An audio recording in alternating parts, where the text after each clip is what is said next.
as we step out the cage, we raising all of the stakes. Make no mistake, either you stay in your place or we putting you on a plate. Blocking the way, thinking we flipping reverse, but we keep rushing the gate, stopping the rain. We know they sit on the throne, it's looking easy to take. We not afraid, we put the fear in their bones. Ain't no more running away. They tryna trace, they tryna follow our steps, they tryna copy the wave. Boy, that's no name, that's why they keep getting curved. You gotta stay in your lane. They wanna claim that we not giving them work, like this is minimum wage. Boys, you crazy, why you keep feeding the beast? Now that you open the cage, nobody's safe.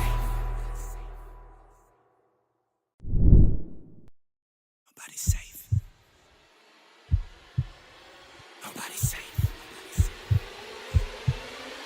Nobody's safe. Soon as we step out the cage, we raising all of the stakes. Make no mistake, either you stay in your place or we putting you on a plate. Look at our face, we put the fear in the dirt. We had to struggle for change, pick up the pace. We put in infinite work, that's why we stay getting paid. Y'all running late, we moving on to the next. You still been stuck in the phase, there's no debate. We draw the line in the sand, we say it straight to your face. They underrate, so we put the team on our back. We took the city to state, what it's gonna take. Another S on our chest, another beat in the grave. We innovate, we always switching it up. They can't predict what we say. Come out the cave, they see the blood on our shirt, they see the teeth in the face. They watching tape, still trying to figure us out. They think we came here to play. They sending snakes, they trying to give us a curse. They want us taking the bait, but that's okay. We keep on dodging the bull, we keep on saying Olay, blocking the way, thinking we flipping reverse, but we keep rushing the gate, stopping the rain. We know they sit on the throne, it's looking easy to take. We not afraid, we put the fear in their bones. Ain't no more running away. They tryna trace, they tryna follow our steps, they tryna copy the wave. Boy, that's no name, that's why they keep getting curved. You gotta stay in your lane. They wanna claim that we not giving them work, like this is minimum wage. Boys, you crazy, why you keep feeding the beast? Now that you open the cage, nobody's safe. Nobody's safe. Tell them don't start. Nobody's safe. If you come in, please don't drop your guard. Nobody's safe. If you come, you're messing with a star.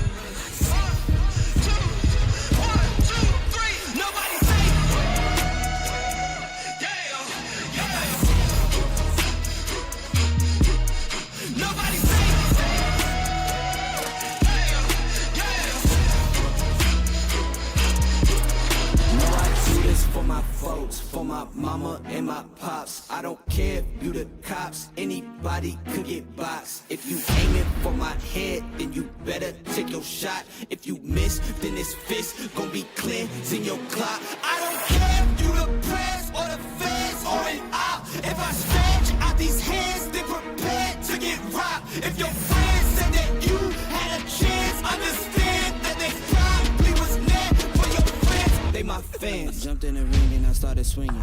Came from the jungles of drunken demons, fighting them off in the Coliseum. Studied and learned how to target weakness. That's why your team would do better beefing with someone else who was probably vegan. Touch me and lose every single finger. Touch me and watch how I turn the scene. Massacre, as soon as you have the nerve to try to step to me, I will snatch your turf and manifest grass sad. I will snatch your earth. You tried to breathe to see how the asthma works. We don't compete. I'm not in the class with earth. My boys are down the ball. If I say the word, the team is down the hall. If I call the third, I snap and best believe that a massacre. Nobody's safe. Tell them don't start. Nobody's safe. If you come in, please don't drop your guard. Nobody's safe. If you come, you're messing with a star. Nobody's safe. Yeah, yeah. Nobody's safe.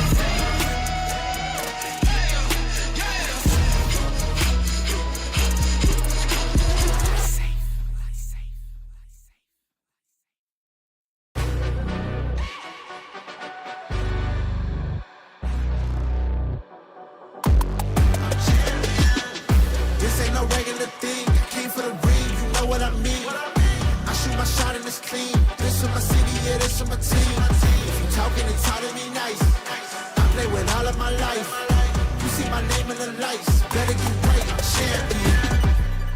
The game is in trouble, I've been in my depth for the piece of the puzzle, I got it for real. Still keep me going, I wake up and hustle, you won't see me buckle, I've been in the field. man of the town. You been in your fields, I'm adjusting this crown. Call me your majesty, either that or your tragedy. We shutting everything down.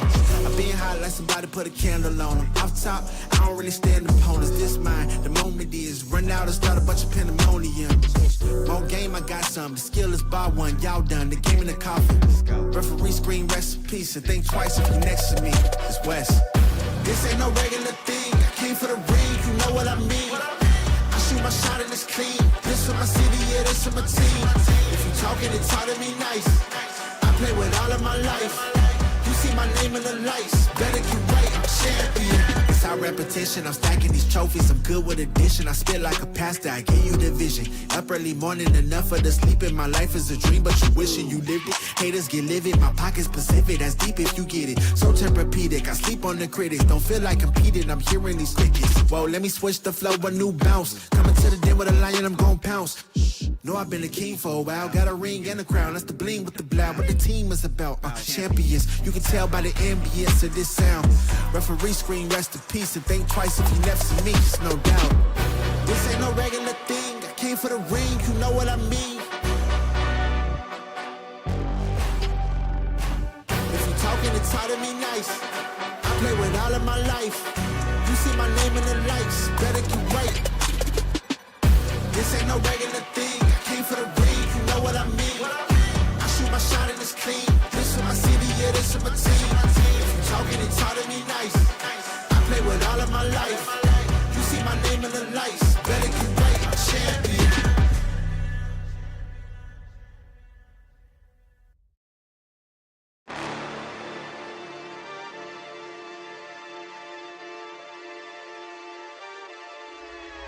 Hold up, why do they doubt the kid? I'm about to prove them all wrong again. I got a low tolerance, cause they don't even know what the problem is. It's me. You waiting on the boy to fail, then hold your breath and face your death. Cause you play a roulette with each step, I progress, no less. Go ahead and place your bets, cause we know where we at, we know we top tier. Cause all the hate that you bring, we know it stops here. I'm taking off like a rocket here, ain't stopping here. It's strange how they cannot see the future, but see profit here. Wait up, we gon' always win. Promise that that's not a promise, yeah, that is a threat. You know that I promise to bring the team commas. When the whole team win, that's when you flex. Win, and I'ma do it again. Watch me win, then watch me do it again. Tell 'em I can't take no loss. My team hold no L's, no. Aiming for the top, can't make it by myself. I ain't taking no loss. I ain't taking no loss. Look, I'ma always win. I ain't taking no loss. Look, I'ma always win. We already know that we the coldest. Watch me heat it up, let me focus. I'm going toe to toe with foes. I know they notice. I kick in doors, they only hope for closing. Why? Cause they know I go again. And when they get it dry, I'm the one that can make it flow again. Talk to me nice, my team they ready to go again. Running into us, we'll gladly send you home again. Yeah. We don't talk, better know the grind, gon' match my walk. I'm a cheat code, I don't take no loss. Making no sense, run up the scope, cause all I do is win. And I'ma do it again. Watch me win, then watch me do it again. Tell 'em I can't take no loss. My team hold no L's, no. Aiming for the top, can't make it by myself. I ain't taking no loss. I ain't taking no loss. Look, I'ma always win. I ain't taking no loss. Look, I'ma always win. I'm winning again and again and again, and it's all on repeat. I'ma just sit at the top cause I'm running it, dog. Homie, I don't know defeat. Had to get back on the phone. I told them don't play with my name cause I know that it rings. They want my spot at the top with the crown and they ask who's a rocket. I tell them it's me.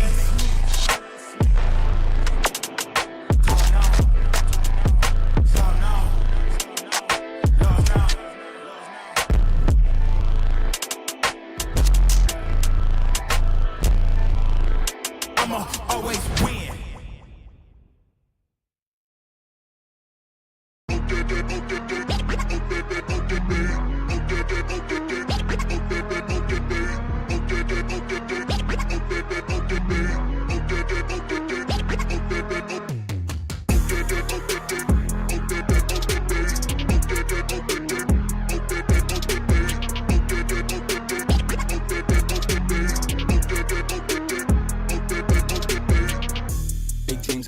Shift mean green, sip lean, and the ops don't know. Free up my team with a big dream and a mean man, never go broke. See man up in the trap, but I know how to react. Pole, no, I never so cold. Come done up in the back, get a back. You don't want this. Sexy sturdy, come and get 30. Wibble it, wobble it, curvy. Sexy sturdy, come and get murky. Got girl begging up mercy. Sexy sturdy, come and get 30. Wibble it, wobble it, curvy. Come done up in the back, get a back. You don't want this.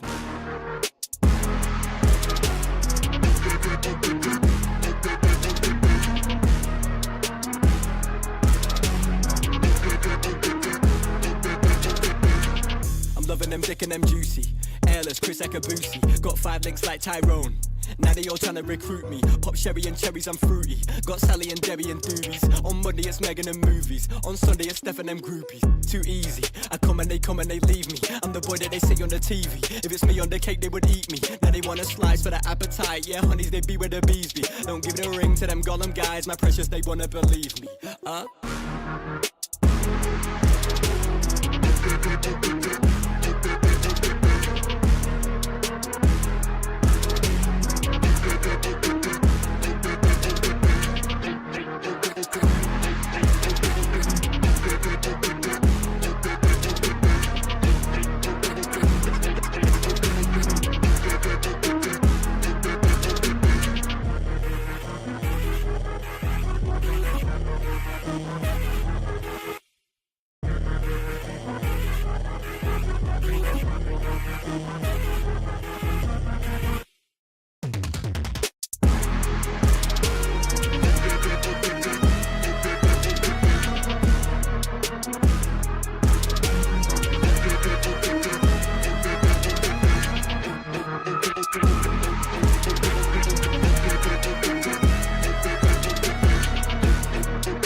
She could do it like me, but she can't though. Still a bad bitch in designer or in plain clothes. They love my husky ass voice, so they wanna throw me bankroll. Hold up, wait a minute, yeah.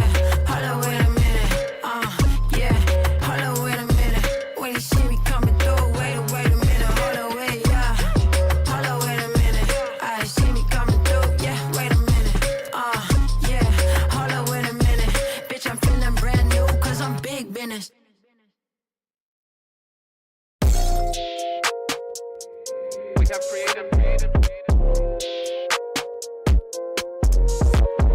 They try to take it, I'm getting it back. And if they hit me, they gotta get taxed. I'm making hit after hit after hit, and I promise you, boy, every one of them slap. Hop on a verse and I body it quick. They never work, and it's why we don't mix. I don't got time for the fake, and I swear that I always say real something they never did.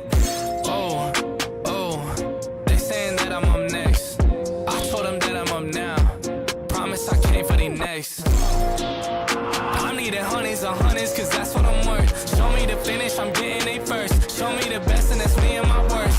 I need that money, I'm getting it now. I'm at the top, but I started way down. I told them hundreds of times that I'm really done waiting. I swear that I came for the crown.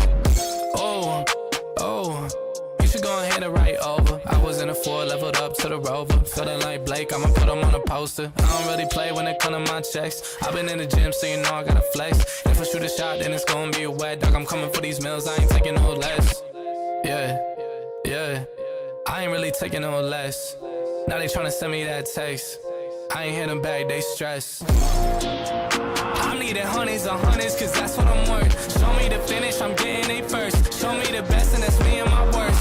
I need that money, I'm getting it now. I'm at the top, but I started way down. I told them hundreds of times that I'm really done waiting. I swear that I came for the crown.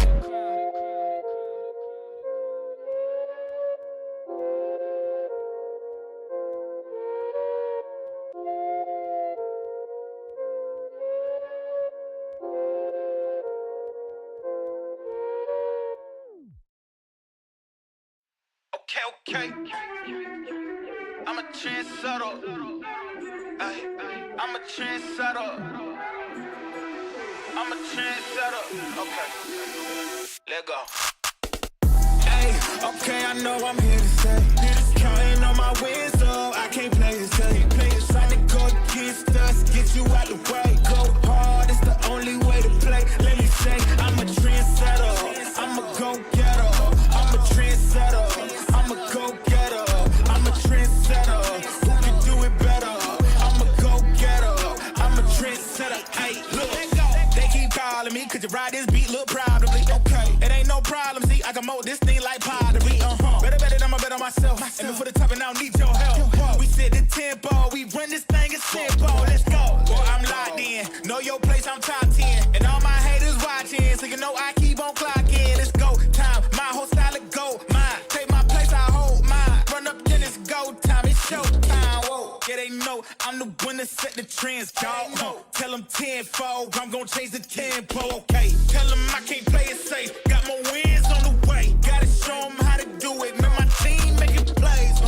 Okay, your team better play off. Sleeping on me, wake up. Too easy just to lay off. Okay, tell me who you know can do it better. I know, they know, we know I'm a trendsetter. Hey, okay, I know I'm here to stay. Counting on my wins, so I can't play it safe.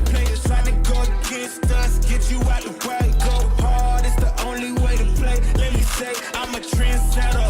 I'm a go-getter. I'm a trendsetter. I'm a go-getter. I'm a trendsetter. Who can do it better? I'm a go-getter.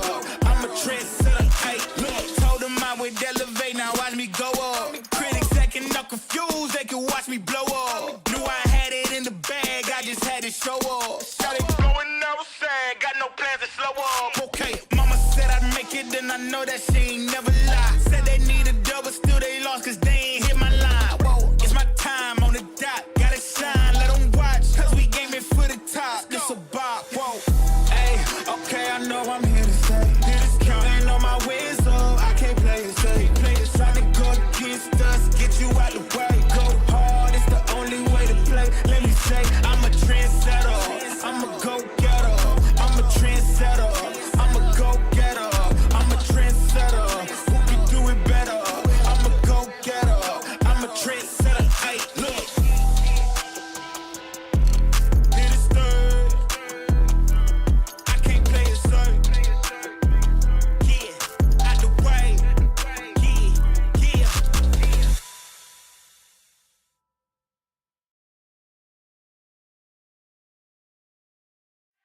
I don't feel right unless the odds against me. Back against the wall with my strength. Yeah. I can't let it break me. Everything I've been through, it made me better. Ooh, a little hate, it just made me better. Yeah. Been through everything, it just made me better. Yeah. I can't waste the pain, it just made me better. Yeah. Working every day, it just made me better. 1, 2, check, a 1, 2. I'm going in, is that an L? W is still a win. Got it off the muscle. All I know is hustle. All I know is making something out of nothing. What you think they see it? I had to hop in the kitchen. I'm really on fire. You know, ignited. Yeah. I know some people don't like it. I'm moving with flavor. They probably a bite it. Yeah. Trendsetter, being better. I can't take the Only time you see my head down is when I'm praying. When my back is turned, the only time they wanna see it. Water on me, floor is cold as ice, I'm finna trade, yeah. Serve it to the people, they need hope, there's no delay. It's the odds against me. Back against the wall, my strength be, yeah. I can't let it break. Everything I've been through, it made me better. Ooh, a little hate, it just made me better. Been through everything, it just made me better. I can't waste the pain, it just made me better. Working every day, it just made me better.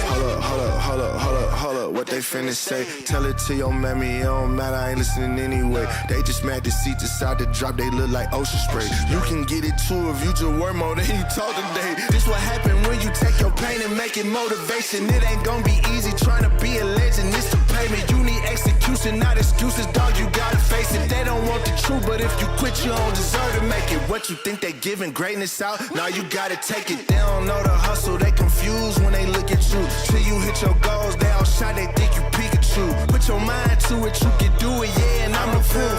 That's the odds against me. Back against the wall, my strength be, yeah. I can't let it break. Everything I've been through, it made me better. Ooh, a little hate, it just made me better. Been through everything, it just made me better. I can't waste the pain, it just made me better. Working every day, it just made me better.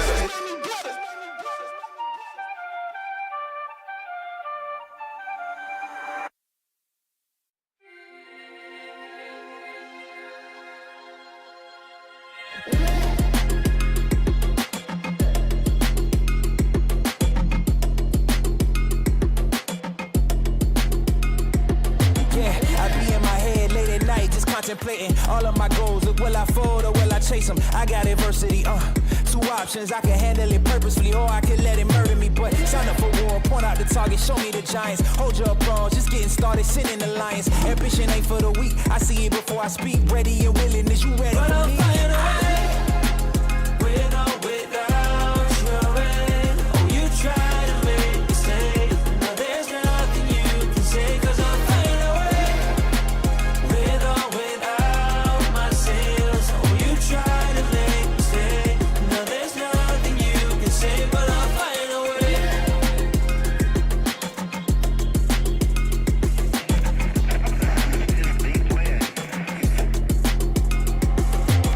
Now I ain't looking for handouts, I'm looking to stand out. Got the vision coming, watch how it pans out.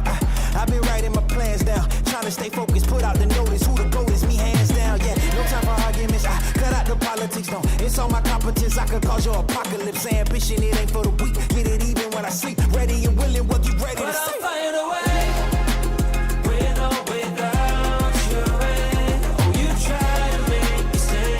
Now there's nothing you can say, cause I'm flying away. With or without my sails. Oh, you try to make me stay.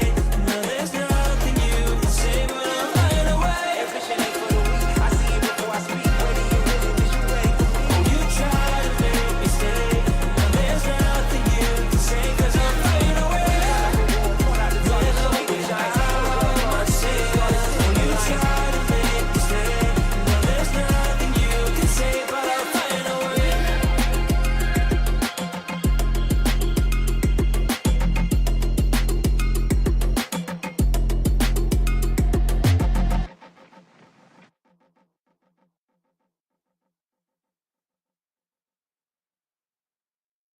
away. Pick a side, pick your poison. Pick a side, pick your poison. Giant to a maggot, big boss status. Ain't gon' lie, I really wish they would like a cabin. I ain't do no front and get my money on the back end. Yesterday's price ain't today, now we taxing. Way out the fear, ain't no way out for me. They always told me I'm the wave, like I'm way out. And see, I know some real ones turn state, ain't no way I could be. Out here living like the villain, only way up for me. Moving out the purges, I give time if it was worth it. If you coming from my fam, then you know I take it personal. Say that you the GOAT, I asked around, I never heard of you. Rocky road ahead and there's some things I had to hurt of. Pick a side, pick your poison. Pick a side, pick your poison. Pick a side, pick your poison. Ain't no picking on me, y'all about to get me going. Yeah, pick a side, pick your poison. Pick a side, pick your poison.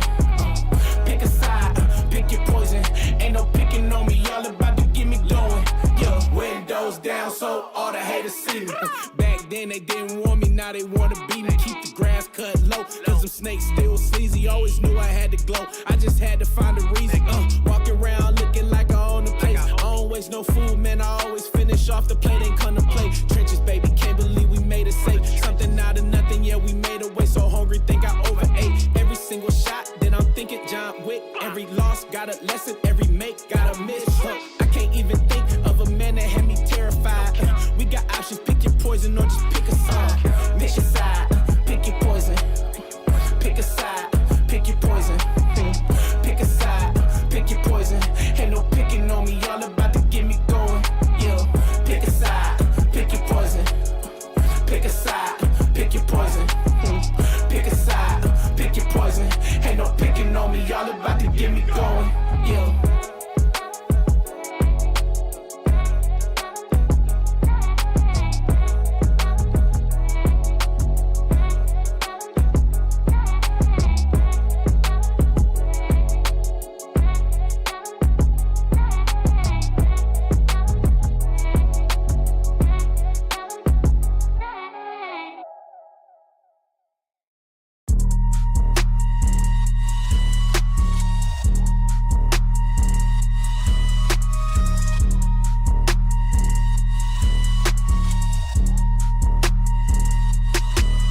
We got it next. That's how you finesse. We come for they next. We come to collect. Did it all on my own, yeah. When it brought it back home, yeah. Now they calling my phone, yeah. But I'm all in my zone. They not a threat. Tell them reset. When they at their best, we still not impressed. Did it all on my own, yeah. When it brought it back home, yeah. Bought a watch with the stones, yeah. Caught them watching my throne, yeah. Ain't no one doing the shit that we doing. Ain't nobody moving the way that we moving. Hop out the Sprinter and shoot us a movie. We pull up to Paxton and get us some jewelry. Rocking the newest, but that shit ain't new to me. Watch how I do it, you think that it's two of me. They just be fluffing and that shit is foolery. Coolin', but that shit ain't cool to me. I'm as hot as it gets, yeah, they not on the list. Took a shot of success, hit nothing but net, yeah. So they hit the rim, changed up my number and took out the SIM. I'm on my hustle, I'm back in the gym. I can be humble or I could go in. I go for the win. We got it next. That's how you finesse. We come for they next. We come to collect. Did it all on my own, yeah. When it brought it back home, yeah. Now they calling my phone, yeah. But I'm all in my zone. They not a threat. Tell them reset.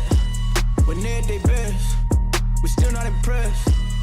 Did it all on my own, yeah. When it brought it back home, yeah. Bought a watch with the stones, yeah. Caught them watching my throne, yeah. Yeah, bitch, I'm young and I'm turning. If you play with my money, then your ass get burnt. I done came off the bench, I just waited my turn. I done jumped out the gym like MJ in the third. If you want it, I said you can get it, it's confirmed. We done packed the whole stadium like we the one. Ain't in no run, this shit is done. Ball on these niggas head just for the fun. Got a next, I won't try it. If I furnish the drink, they gon' buy it. Yeah, we 50 something, like it right. If I said it, third, I be lying. Yeah, I know niggas hate all the time. Had to change up my routes, niggas stealing my slime. And I know bitches ain't worth the dime. Had to change up my line, they be wasting my time. Yeah, we got it next. That's how you finesse. We come for they next. We come to collect. Did it all on my own, yeah. When it brought it back home, yeah. Now they calling my phone, yeah. But I'm all in my zone. They not a threat. Tell them reset. When they at their best, we still not impressed. Did it all on my own, yeah. When it brought it back home, yeah. Bought a watch with the stones, yeah. Caught them watching my throne, yeah.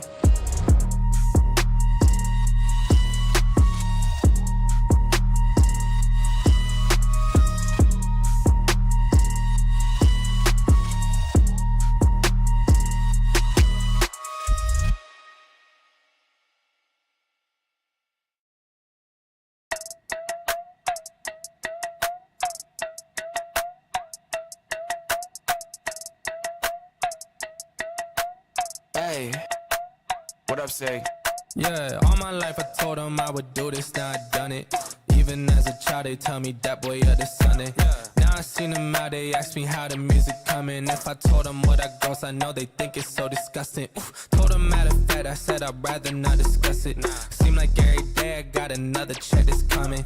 Training for a marathon, I'm building up the pace, but I ain't have to train for this shit. Always knew that I would run it. I came too far for a grown man to tell me how to get mine. How y'all still talking, I don't listen, I swear we never align. Y'all ain't never done it, still give advice, I don't take directions from the blind. Just stay on my job or y'all unemployed, I told them go and apply. That's some real facts, but they won't listen, don't take opinions, y'all only give them. They crash on the road now, but I stay my line, I was always driven. Had to get it out, tunnel vision. Steph Curry, man, I'm never missing. Back in the day, I was in the office, now I'm getting paper like it's done to Mifflin. All my life I told them I would do this, now I done it. Even as a child, they tell me that boy up this Sunday. Now I seen them out, they asked me how the music coming. If I told them what I goes, I know they think it's so disgusting. All my life I told them I would do this, now I done it. Even as a child, they tell me that boy up this Sunday. Now I seen them out, they asked me how the music coming. If I told them what I goes, I know they think it's so disgusting.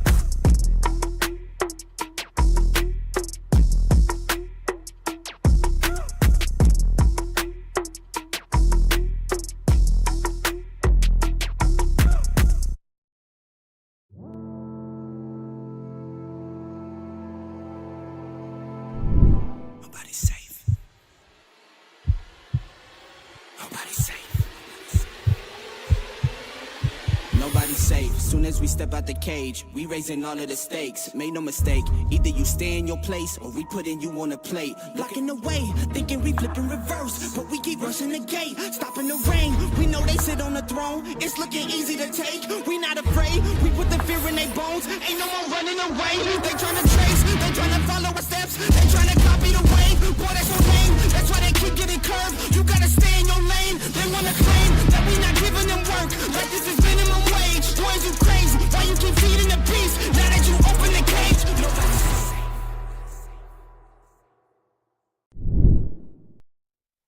Hello, everyone, and welcome on back to Breakout Series, some Guilty Gear Strive action. I'm D-Lo, a bit new on the scene, but right next to me, this man's not green, but he's a lean, mean, killing machine. It's Deep Freeze, otherwise known as Ducky. How we doing, buddy? Yo, I'm doing all right. I mean, it's certainly just a nice day for some Guilty Gear. Was having some lighting issues, and honestly, I'm kind of looking at like my little cam preview. It's a little like up here on my side, but it's just like this looks way darker than what this preview looks like. Like, I don't know if I have a filter on or something. But regardless, I don't know. But it's been very wild recently for this kind of Guilty Gear as a video game recently. But I mean, welcome on though, D-Lo. It's nice to have you. How you feeling today? I'm feeling good, man. I'm just gonna say, Guilty Gear. I'll be completely transparent with you, with the audience. Like, this game, this entire ecosystem is very new to me. I've dabbled a little bit. I've played the big scary cyborg vampire man. I stink with him, but the game, in terms of the depth that it offers as a fighting game and also the uniqueness of the characters, I mean, like, I had some friends that were like vibing over Melty Blood. Then you see this roster. Like, how could you even go back, bro? They're also diverse. They're also full of life. The character models are insane. The art style is the best. It's so frenetic, so intense, and I'm hoping to see that exact same thing reflected on the field. Yeah, we have a lot of players who think so too. We have like the kind of just like top 5 picks for a lot of the characters. So this is like the monthly stats, just all the different characters that are picked. I mean, this list does kind of look a little small at first. This is just kind of like a collection of how many people pick these characters mainly, but there still is a lot of players who play a plethora of the characters of the roster. Even seen some Giovanna's recently, a character not even featured on this list. So it's like there might be that. It always is nice to have some people break out of the establishment and try to forge their own path a little bit. It's going to be interesting to see as we start off with these pools, if that's where we maybe get a bit more of that experimentation before people start to really lock in, get a bit more serious near the top of that bracket, hopping into top 8. Anything you're particularly excited for? Anything you're looking forward to? Any characters you really want to see? Check off your bingo card. I feel like we have been seeing a lot of Sin recently. A lot of Sin. But also a lot of Yumika. And every passing week, seeing this character, I always am very interested to see how she evolves. But going straight into this first match here, we have Max Safting, which lost, or I say lost, but missed out on last week, going up against Wild Zappa, who is a really good Slayer player. Sorry, oh my gosh. This game is just like, you already see how quickly things are getting started right now. That a really is clean one wall bad break guy. there. That was destructive. Okay, in the time that we could talk about Mike Safting, he had already completely dispensed of Wild Zappa. So that was pretty wild to say the least. But just this corner play, clearly so much pressure that Zappa does not know how to establish any rhythm in their own favor. Yeah, no, oh, sorry, I thought my microphone was muted for the first second. But yeah, no, this is really rough match for this Zappa here, because Mike Safting is really, really good player. Just plays so predictably. Oh my gosh! But then plays in such a wild and unique way where it's like, oh, I can almost adapt to your play style on the fly and just run up and grab. That level of confidence to just do things like that, it's really scary when you have a player who plays that balls to the wall so quickly. I mean, honestly, from this novice's perspective, it didn't even seem like Mike Safting had to adapt. It just felt like they were marching to the beat of their own drum and then beating Wild Zappa's skull into a mushed putty. It was, honestly, dominant, to say the least. And you gotta imagine that Wild Zappa, after that beatdown, your confidence is taking a bit of a hit. You gotta try to figure out a way to get back in. What do you think that's gonna be? Honestly, Slayer is a very high damage person. Once he gets in, he gets really good damage, but I mean, Soul Bad Guy plays exactly the same kind of. Once he gets in, he gets really big damage, as we've been seeing continuously, and even to a point now, Mike Safting's playing very defensively, almost kind of anticipating multiple things from Wild Zappa here, and he's spacing out those close slashes just to go ahead and get a counter hit. Now Wild Zappa kind of starting to push back a little bit, uses a Robin cancel, but oh man, getting knocked out of the air there. Like you said, Wild Zappa having to find something to do, find an opening, and Mike Safting's intense play, but man, a BRC there to just link that immediate punish. Holy. Great work, man. Offensively, defensively, that BRC, like you said, using that pressure up in the sky, having dodged that attack, and instantly comes down with their own heat. Just doesn't seem like Wild Zappa can really extend. You're seeing them try to go for these extensions. They had a Roman cancel of their own on the offensive side, but it didn't really net anything. You already had Demon waiting for that next hit to come. You can see they completely understand everything that Slayer is capable of and know just where to block at the right time. Big air-to-airs, they continue the damage on. Ooh. So you're seeing the little danger pop-ups there. If the players are not engaging for too long of a period, they lose all of their meter, which is a punishment that's supposed to help with engaging or causing engagement, so you can't just do a lot of runaway. But oh man, a really great burst bait there. It just almost seems like the bursts that Wild Zappa tries to use to save themselves are extensions for Mike instead. Everything is used as a tool against you. And when you're outmatched, like we have to imagine that at this point, the fundamentals seem to be very clear that Mike is in a league of their own above Wild Zappa. But by no means are you out of the running just because someone has maybe a bit more experience than you, maybe has a bit more grind up beneath their belt. I think Wild Zappa just got to try to play their own game, but it's so difficult when they're both playing very aggressive characters that want to close that distance, but one is just more aggressive than the other. Really, that is just the case of the game right now. I mean, a lot of the game was shipped with the idea of aggression being the like, oh, this is what you want to do. This is how we want the game to feel. Over-aggressive, you want to be pushing your opponent to their limits. But, you know, how does that feel defensively? And when both people are supposed to be feeling that over-aggressive playstyle, what does that mean for the other player who isn't the aggressor? You know, like... It just leads to so many kind of like scenarios where you end up feeling so dissatisfied with not really being able to have your turn to do your craziness while your opponent just seemingly gets the chance to continually do what they want. These cross-ups from Mike are also crazy. Never seem to be punished whenever they try to use that aerial mobility to cross up Slayer, break their ankles, hamstring them, you might even say. trying to look for the PRC. Not going to find too much off it. Now could be Slayer's chance to get something on the board. Does not seem like it's going to be the case. That is not this kind of fairy tale. No, drop the combo! Still going to be able to finish it despite dropping it, and that's going to be a slash. Yeah, no, it does seem like we're getting some background information. Wild Zappa was a Leo player up till very recently, really just picking up Slayer to play competitively, which very interesting to go and choose to use it up against Mike Saftig, a really good player who's very confident with his character. But even still, we're seeing Wild Zappa do very good with this character, building up so much risk meter there. But oh my gosh, a close slash that close so confidently? PRC and then immediately trying to do so much. It's still not going to find so much pressure. Look at Mike Saftig not getting open up. Oh, good grab. Nice grab. Finds the second one too. Now there's a corner pressure. There's a chance for Slayer to find something. Gets the wall break. Is that gonna be it? Sent to Kingdom Come. Wild Zap on the board.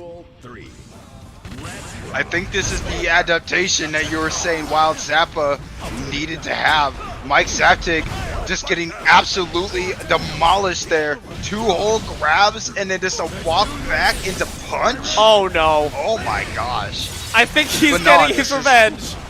Hey, I mean, the match ain't over till it's over. We see a quick pause there, but a YRC and very quick punish there from Mike Saftig, who just might get his revenge, as you said. Such a huge... Oh my gosh, I was about to say such a huge comeback need to be made there. But Mike Saftig using the inch off the ground to do an aerial approach there.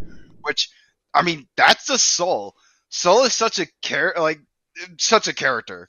I mean, he's very aggressive. He can approach from absolutely anywhere with so many buttons. And if you actually are so crazy with him, you can do so many things where you're just flying through the air and jab, jab, jab, jab, jab, jab, jab. We didn't see it here, but if it does happen, you're going to have your mind absolutely blown.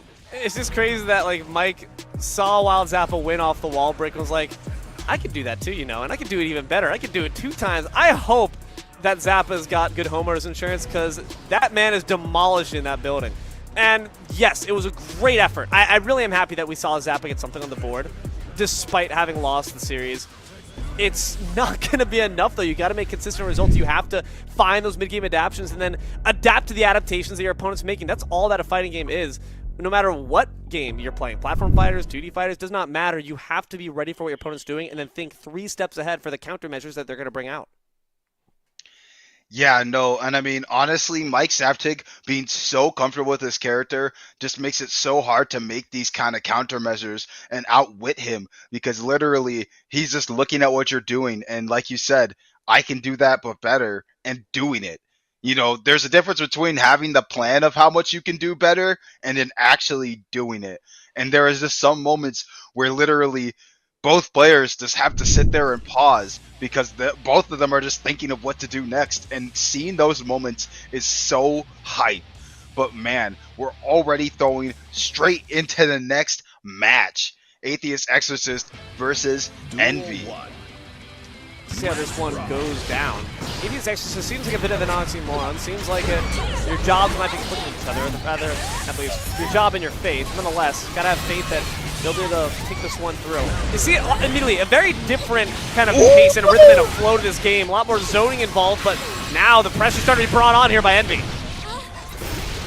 Yes, and Envy getting a clean wall break there after getting the burst bait on Exorcist, which really crazy burst bait there, and to get it so early, but even still Envy having to spend so much burst themselves, which really rough, but understandable. Ooh, but a good overhead there.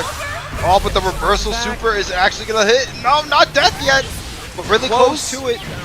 Trying to find the sweep, unfortunately will not win the air-to-air battle, as they will fall. But nonetheless, great response to that pressure. Atheist Exorcist, you thought that maybe they're out of it.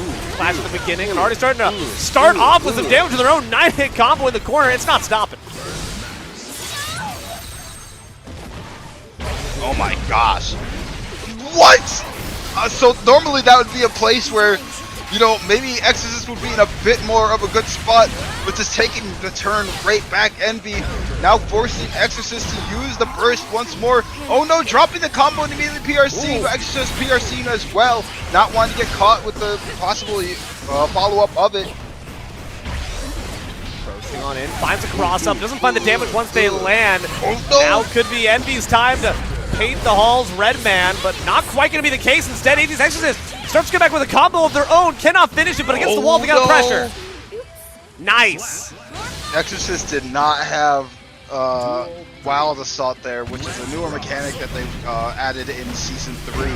But even still, just getting a really good kill there, and now having it be basically kind of match point here. Or not match point, but round point. Applied. A lot of pressure on top of Atheist. Not really been able to find too much in terms of meaningful damage. Up against the wall, pinned against the locker, and slammed right through. Sliver of health left.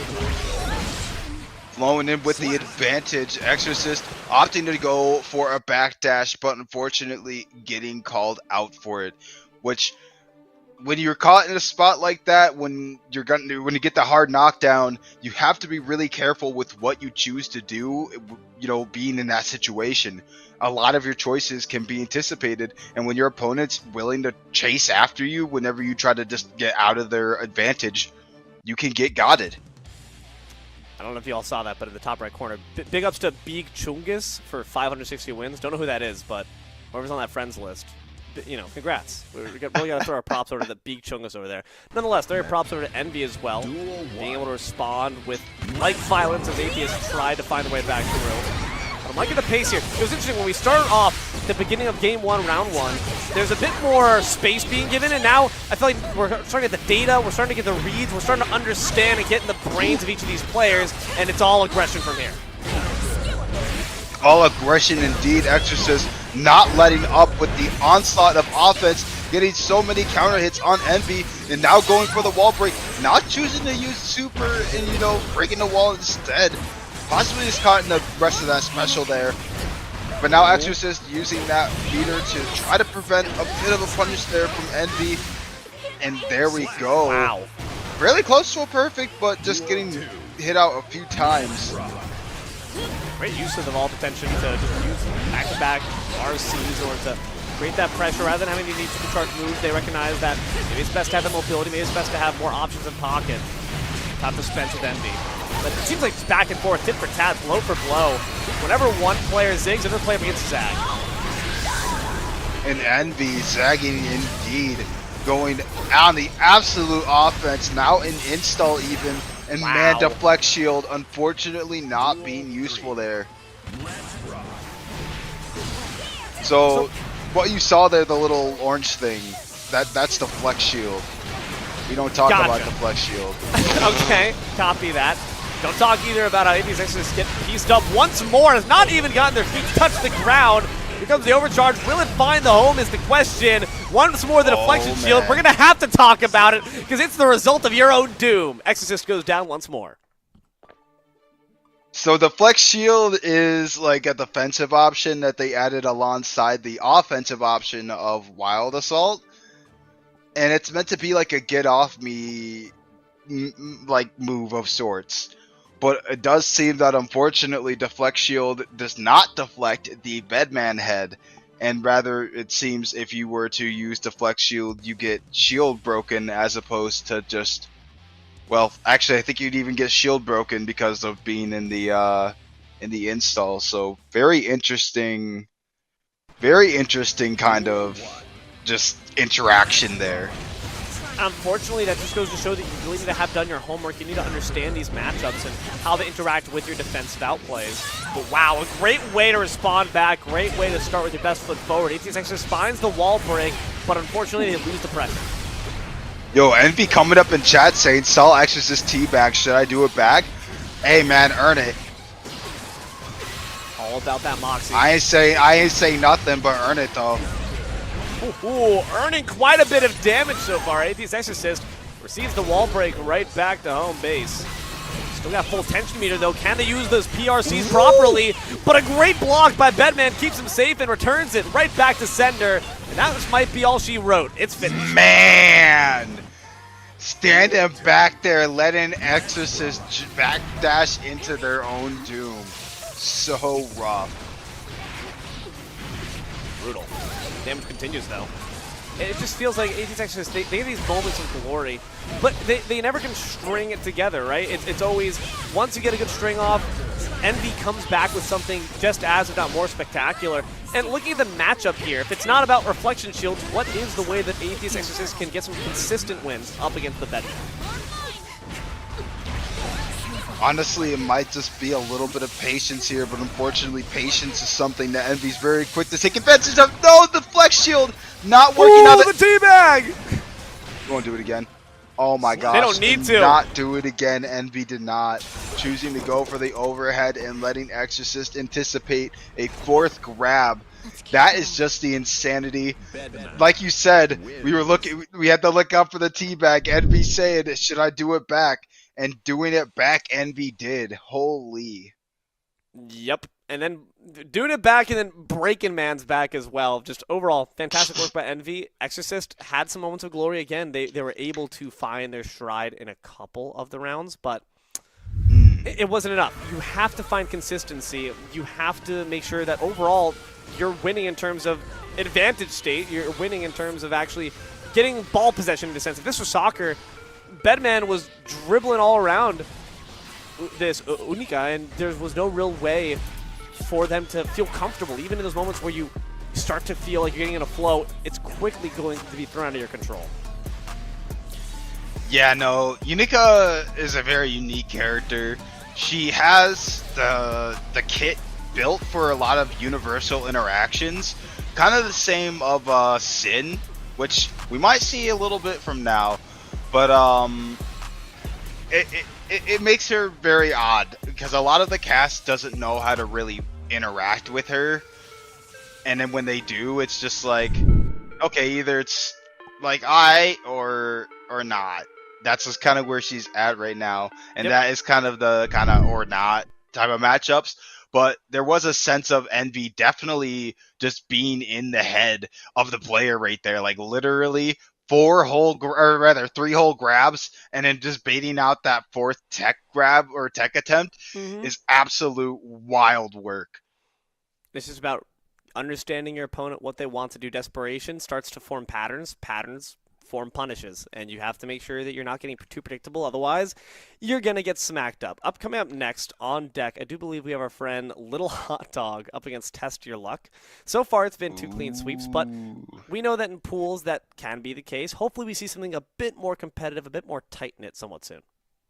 So we were this is a little conversation we were having before the stream came up, but you said you were into the cyberbot vampire man, right? Yeah, a little bit. Okay. Well, Test Your Luck is going to be probably the best way or best showing of that Let's character. Go. Really, really good Nagoriyuki. Just he absolutely tears it up. But Little Hot Dog is not any pushover. I'm not gonna sit here and act like I'm like, oh yeah, no, Little Hot Dog's gonna get absolutely squished. No, like this hot dog is not going to get caught between any buns anytime soon, and it's gonna be very wild play.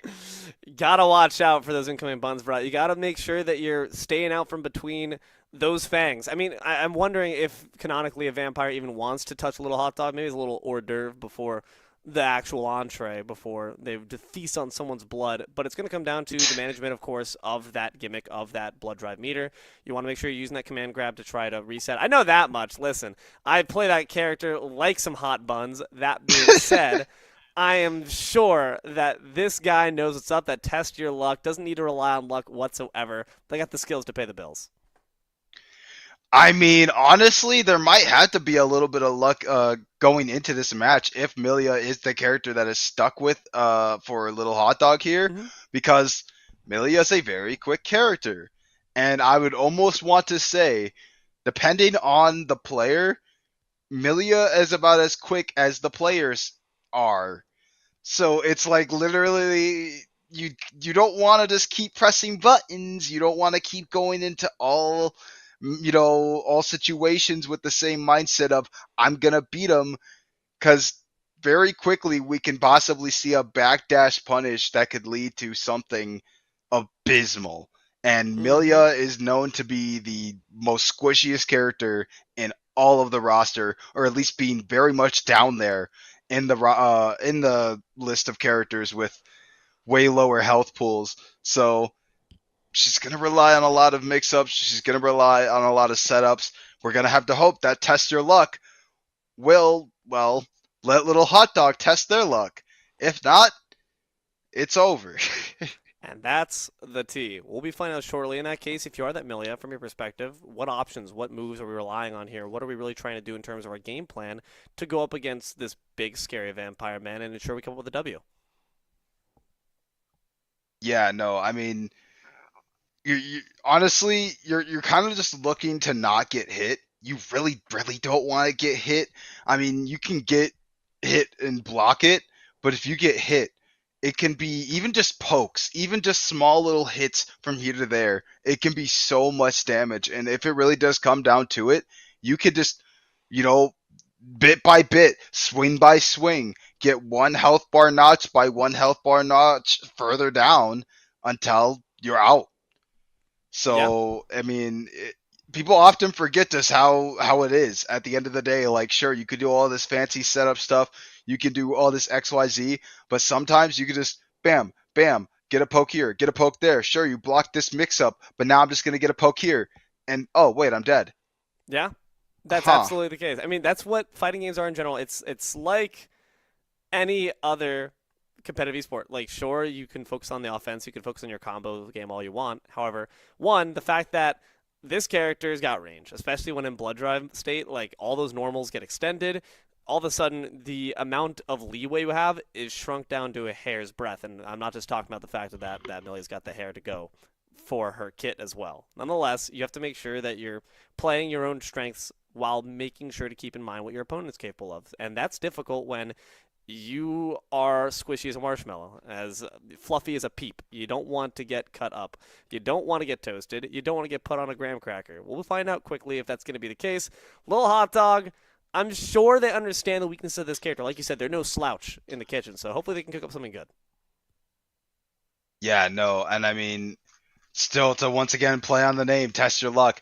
It's going to be the luck that Little Hot Dog is not going to have that layer of confidence to continuously try different things or to continue to have the diligence to stay out of the grasp of test your luck here. Because, I mean, if you get gotted, you get gotted, but you do sometimes just have to lick your wounds and immediately jump back because the next attack is just right towards you. And here we go with the Mac flying right towards us.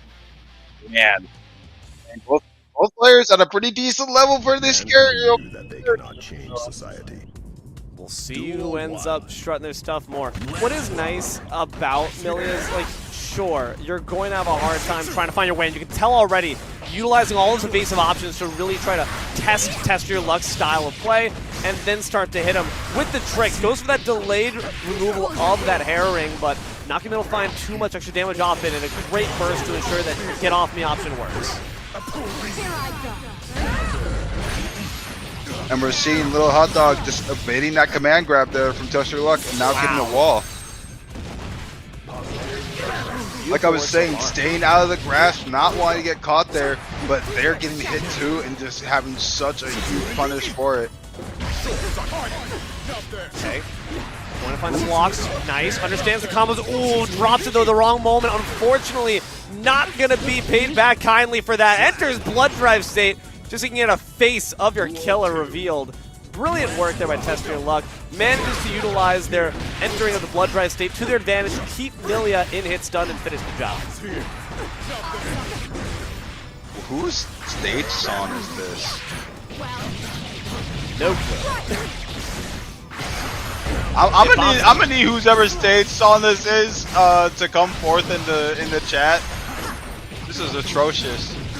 Anyways, though, we're seeing not atrocious gameplay here from Little Hot Dog, who despite getting opened up there from Test Your Luck, is still playing so confident here, and those amazing combos there into the disc to secure the round. Up against the wall. There's the batter right through it. Milia not gotten a single hit, but finally we answer back. Finds a poke, close the distance too with the left threats, but not going to be enough. And Milia having to quickly find answers back because Nagoriyuko is only at about 3/4. It's going to be a finished job there. Test your luck, proving they once again are not just blessed by RNG, they've also got the abilities. That was a lot of unique interactions there. I mean, we saw the flex shield for a split second there. Did push back Test Your Luck, but then Test Your Luck flying right back in, which I don't know why there's that rubber banding when it comes to the flex shield, where some moves that move forward, when they get blocked by the flex shield, just infinitely shoot you way quicker back right in front of your opponent, which almost sets you up in a way better spot for more pressure. So it makes it feel like the flex shield doesn't really deflect. Love the fact that Test Your Luck, recognizing exactly what Little Hot Dog started with before, which was jumping up and away with the cross-ups. Instantly just anti-airs that, and now just unrelenting force. Gets the command grab too, finds the perfect. What a statement of their superiority. Test Your Luck starting off with the gas pedal all the way down.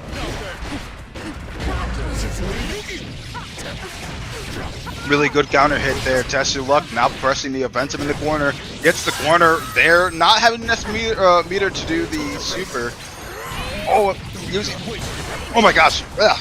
Using it instead to try to catch in the air there, but getting the command grab instead. Very quick round. This just is blinding speed. Very canonical of any vampire. Makes sense.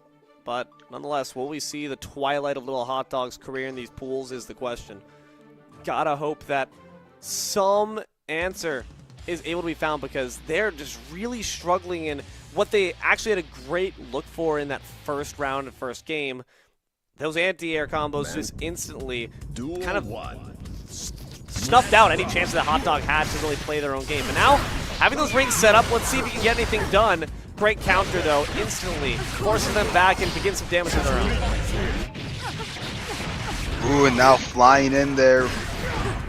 On the corner here, Little Hot Dog having to do so much to try to keep Test Your Luck from keeping him in the corner. But man, the moment that they hit the ground, getting command grab, putting Test Your Luck in such a good spot. Oh, but now Test Your Luck trying to backdash away, but gets grabbed. I would say not respecting disc, but instead getting grabbed. But now this time not respecting disc and getting mixed up. These not respecting disc again. They're putting on so much pressure. They're mixing up their approach. Do I go for the grab? Do I go for the attack? You don't know what's going on. Test Your Luck. Completely befuddled as to what to do. Oh, but what to do indeed found so quickly. Getting the command grab, but oh no, the YRC attempt getting caught up by the DP. Okay, that will end up going down the way of Nagoriyuko, but that was close. That was awfully close. He's got to repeat what we were seeing before, which was great pressure established those discs. I do got to imagine Test Your Luck probably on the lookout a bit more for them. Let's see if they can do any better in response this time around. No! Another wall break, another great combo. Ooh, we saw a Little Hot Dog try to do a little bit of parlay right there. Oh, but good air grab. Oh my gosh, and a huge punish here. Little Hot Dog being able to get hopefully a chance at a point on the board here. But Test Your Luck definitely close to on match point. Took advantage of that blood drive at just the worst time for Test Your Luck to have activated. A massive punish window, obviously, if you're not able to find the actual hitbox. Little Hot Dog not going to show any mercy, not going to let that go unpunished. PRC used, but their damage found. Burst in response keeps Millie in the corner. Now we're seeing Test Your Luck kind of trying to play very pokey here, but Little Hot Dog recognizing this and is now taking massive advantage. We're seeing possibly the tables being turned here. Oh my gosh, a good counter hit!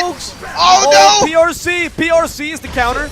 And now it's all about who finds the next poke. It's going to be Little Hot Dog gets the slash. Little Hot Dog now making it a 2-1. It's not over yet. Can they replicate that is the question. What do we think we saw that was different this time around from Hot Dog to ensure they actually came up with the victory? I mean, I almost want to say Test Your Luck started trying to play very, I wouldn't say safe, but almost arrogantly. Like, it was a lot of waiting and trying to get a lot of counter pokes there, anticipating what Little Hot Dog was going to do, which you want to engage those types of mind games against your opponent. You want them to make them think that you're able to counter press all of their approach attempts, all of their movements. You want to anticipate everything. But Little Hot Dogs took a second to just not do anything and realized that's how Test Your Luck is playing, and is playing around that. But now Test Your Luck realizing that exact type of like, oh, I'm just going to wait for you to go ahead and try to do rack whatevers, is just choosing to go and turn up the dial. Now pedal to the metal, but now Little Hot Dog choosing to try to do the same back. Yeah, in that first game, you saw multiple BRCs canceled into those command grabs, just flowing from pressure into grab was such a great way for Millie to get that damage off, and now we're seeing Test Your Luck kind of take a leaf out of Little Hot Dog's book and then rip it out alongside their soul. What a great job done by Test Your Luck to prove that, hey, you might have gotten one up on me, I'm still the one in charge around here. Yeah, no, some would say that that is a direct show of the damage crisis of Guilty Gear Strive as the game we know it, but I mean, who knows? I would say that there were definitely a lot of windows that Test Your Luck was finding there against a Little Hot Dog. And I mean, Little Hot Dog, despite making a lot of pushback, like you said, hey, you got to round up over me, but just locking in and going so harsh with with the offense. I mean, and like I was saying, Milia being a squishier character with Nagoriyuki having such high damage combos, it's not going to get caught out. Oh, man, it just makes me sympathetic to anyone who's going to go against Test Your Luck later, because that is one difficult play style to counter. I mean, you got to imagine that having some projectiles certainly be useful. Maybe one of those Kais that we see be played at the top in terms of the frequency we have that character. So potentially could be someone who's able to get a bit more of a dent in. But again, it's about two characters that want to get up in your face, and where we saw the Millia really begin to apply that pressure, really begin to become a character of her own right. Little Hot Dog with those discs, with those rings, was able to get so much off of it, whether it be grabs or just follow-up damage. Unfortunately, they were not able to consistently find that, so they weren't able to get the W. Yeah, and I mean, that's just kind of how the cookie crumbles sometimes. I mean, but man, we're going straight to our next match? What? Okay, fine. Guess we won't get to talk more about the match, but we'll get to talk about this this upcoming one. Potemkin up against the Colonel himself. Beautiful. Poor Lewis Dickinson stepping up. Machine Love up against Conquest. Stands at attention, Worm. Yeah, Red I Am Not. Gojira Joe's? Yeah? Juice? He's got some juice. It's loose. Loose. Look at that corner from Lewis. Oh my gosh, Red I Am Not showing off the absolute power of Gold Lewis. Gold Lewis Dickinson, I'm sorry, I'm new to the game and it's showing, but that name's just too freaking funny, man. And the gameplay, there's nothing funny about how efficient they are on this character, clearly. Red I Am Not, but Red you will be once I bloody you up a bit more. Yeah, no, Gold Lewis is quite the just heavy damage character, but so is Potemkin. Though Potemkin, despite seeing some very recent fun patches, so has Gold Lewis, and man, we're seeing so much damage here. Not having the meter to necessarily do the 200% version, but even still so much damage nonetheless. You're having to burst off their Conquest. Oh my gosh, getting the... Oh no. Tragic. They all forget. They always do. They all forget. You got they all forget. This thing ain't just for beating you bloody up close and personal. It can also shoot you from long range. A duel at 10 paces, if you will. Red Eye. That is the most unfortunate realization of most people I see start to try to deal with Gold Lewis if they are struggling, because it's like, oh, all right, I see that he is up close in my face and I don't want him there. I'm gonna go ahead and try to approach from a safe distance. Oh, that's a gun. And there then is you're no getting safe shot. distance. Yeah, that is unfortunately a situation you don't want to deal with. But hey, why not bring a gun of my own then? It seems that gun control laws no longer in play here. We're getting some firearms. We're getting far away. Not longer up close and personal. Unless Gold Lewis tickets in, says something different. Can Elfelt Valentine be the difference maker? Ooh. Elfelt's a good character switch, but I mean, Red I Am Not's very crazy with the pressure here. But Gojira does get out of the corner, and now we're seeing the approach to the opposite side of the screen. But we're seeing the Behemoth Typhoons come out, trying to, you know, keep a little bit of the turn here. And Red I Am Not swooping up and taking the round. Oh man, a bit of Pyres and Morris already, Elfelt. Even if you feel a bit more safe having projectiles in your own right, by no means does it mean you win the matchup. But hold on, starting some good combo game, find some cross-ups. As well as the counter, keeping Gold Lewis Dixon off of their feet. The bigger they are, the harder they fall. The bigger they are, the harder they break right through that wall, too. The bigger and harder, and are we playing Guilty again?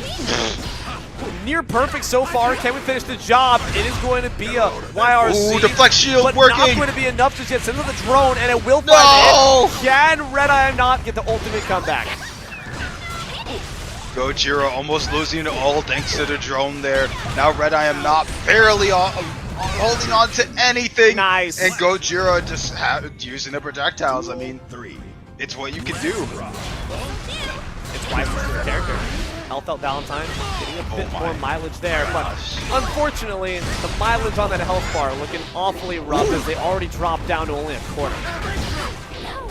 Yeah, no, Gojira is starting to see the deflect shield is working very great here, but Red I Am Not just still having so much pressure, so much range with Behemoth Typhoon, and being able to close out these combos so continuously and so confidently. And man, I mean, that's just kind of this player. 2-0 there for Red I Am Not. I mean, do you bring another character in? If you're Gojira, do you try to march to the beat of a different drum? Do you decide that, no, the character's not the issue, it's the execution? Do you think they look stronger on the Elfelt, or is it the Potemkin that's going to be returning? It does seem like we're going to be seeing the Potemkin again, which, I mean, big body versus big body is certainly a good matchup, but it is a matter of getting in, which Red I Am Not wants to do. And, I mean, that's scary when a character's main game plan is to get in your face like that. And especially Red I Am Not having so much range, it's going to be even harder to set up grabs. I mean, setting it up with his drone, just so much pressure being brought through it. Keeps him up against the wall for one more super charge. And it's going to be just all of that damage applied without nary a scratch on Dickinson's face. You think my strategy Duel 2. Man, Red I Am Not just on the absolute prowl now. Ooh, but good knockdown there for Gojira, and a good grab too. Now finally starting to get a little bit of pressure going, but unfortunately whipping the grab. Red I Am Not now trying to approach from the air there, but does get hit by the new move. Now Gojira in the corner for the first time, but no, the flex shield trying to keep it mid. No! No! What? Okay. Well, trades. Didn't get stuck all the way in. Yeah. Still corner pressure being applied. That's a good interaction. That's a fair interaction. Oh no, now they Red traded. I'm not taking full advantage of it. Oh my gosh! Done. Breaking the wall. Dang. Mr. President, hello. Red I Am Not is clearly another one of those forces we recommend. I'm very quickly and clearly understanding the landscape here at Breakout, and Red I Am Not is breaking some skulls. Gojira, unfortunately, had an answer with Elfelt. I personally think they could have maybe stuck with it a bit more. I guess if you feel more comfortable on the Potemkin, I understand the logic completely, but they didn't seem to ever be being comfortable. They always just seemed to be kind of following Gold Lewis's lead. They always seem to be just kind of playing a fight that was never dictated on their terms, whereas Elfelt, I like the fact that you have that backdoor option of using those projectiles. I like the fact that you're forcing a bit more respect out of Red I Am Not, but maybe just recognizing, listen, if it didn't bring me the win this one round, we're going to see more adjustments. Gold Lewis is going to continue to adapt, and then you're in further problems. So I don't blame the decision making. It's just unfortunate we didn't get to see more Elfelt. Yeah, no, Elfelt was definitely a unique option here. It possibly could have got a little bit more of a, kind of rise out of Red I Am Not, because we were seeing Red I Am Not struggling with some of the tools that Elfelt can do rather easily. It's a part of her kit. But, I mean, even still, Red I Am Not just playing so just oppressively. I mean, what could you do? You can have all these setups, you can have all these bullets on screen, but it's just a behemoth typhoon right into your head. Yep. Disgusting. So, with that, we continue to advance on through our bracket. I mean, starting to get an understanding here for the players and what they're capable of. The matchups that I'm really looking for, honestly, it's going to be Luck versus Red I Am Not. Those are the two that I've got my eyes set for. Yeah, no, that's definitely going to be interesting. But speaking of players in matches, make sure that y'all go ahead and go into the Twitch chat and click on the Match Arena link and claim the code. It is going to help the players get a little bit more of their earnings as they win the match out today. I know it's going to be a bit of a smaller pool for tonight's match, but even still, the players are showing up, showing out, wanting to go ahead and just play for the fun of it, but also would like a little bit of play out. It's really good for the players, really good for us, and it's really good for the all. And even further, if you feel like you want to go ahead and drop a little bit more of a bigger donation, you can do that. So I mean, definitely just do that if you want to. Support the players, support your locals even, So, I don't know. Yeah, support the production. I mean, a lot of work goes into this, not just me and you, but the people that are behind the scenes as well, our lovely camera operators, our lovely tournament organizers as well, the man up all the way in charge, DJ. There's a lot that goes in that you guys don't quite see, so always appreciate the support. Thank you guys very much for watching as well. Yeah, no, definitely fun to have y'all here. And man, the players are even more pumped to play for y'all, which we do have the next upcoming match, which is Test Your Luck versus Envy. Now, you were definitely saying, like, you're looking forward to this match. I don't know how this would play out immediately, because Test Your Luck definitely is willing to be an in-your-face type of person, continuously being on the offense. But that is something that Bedman can deal with, having the follow-up mechanic. You can't just continually have your turn, especially if you get the mechanic started up.